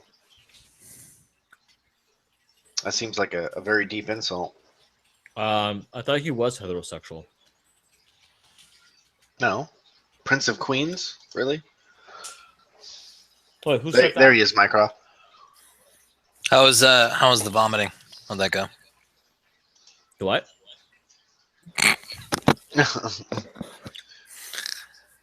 Russians don't vomit. No. They just regroup in the bathroom. Exactly. It's They for the put a co- bucket there and then they re-pour it back in the cup and drink it again. They're hardcore like that. Who said Prince is a closeted homosexual? Somebody in the fucking live stream. Somebody in the chat. Ours or theirs? Theirs. What was it? Prince has vagina fleshlight. Look, if you're not too drunk, I might have a little spot for you on that channel. Really? Yeah, really. The fuck would they want me in there for? Why do you care? Sure, why not? I already asked them why the fuck they didn't have me on if they were having a bunch of Russian people on to drink with them anyway. Well, are you done throwing up? I'm not throwing up. You sound post-throw up right now. I have my mouth full of deli meats. It's a Russian thing. Fucking It is. Russians. You drink vodka and you eat deli meats. Is I'm on that how the- The kitchen's on my way back from the bathroom. You know you're still live, right? Yeah, I know. Oh, Jesus. Yeah, Russians and their deli meat. They also like to sit around each other naked in a sauna. Fucking It's a Russian weirdos. tradition. It's how you don't get sick and you survive winter. By looking at other men's dicks. You can't have shame around other men. Shame is a sign of weakness, and if you're weak, you get eaten by the wolves. Are we still going? I thought you were reading an article. What the fuck is happening? No. Are we done then? We're not doing anything. We were done like 30 minutes ago. All right then. You just won't turn the live stream off. Everyone, have a good night. Thanks for joining us. This might happen again.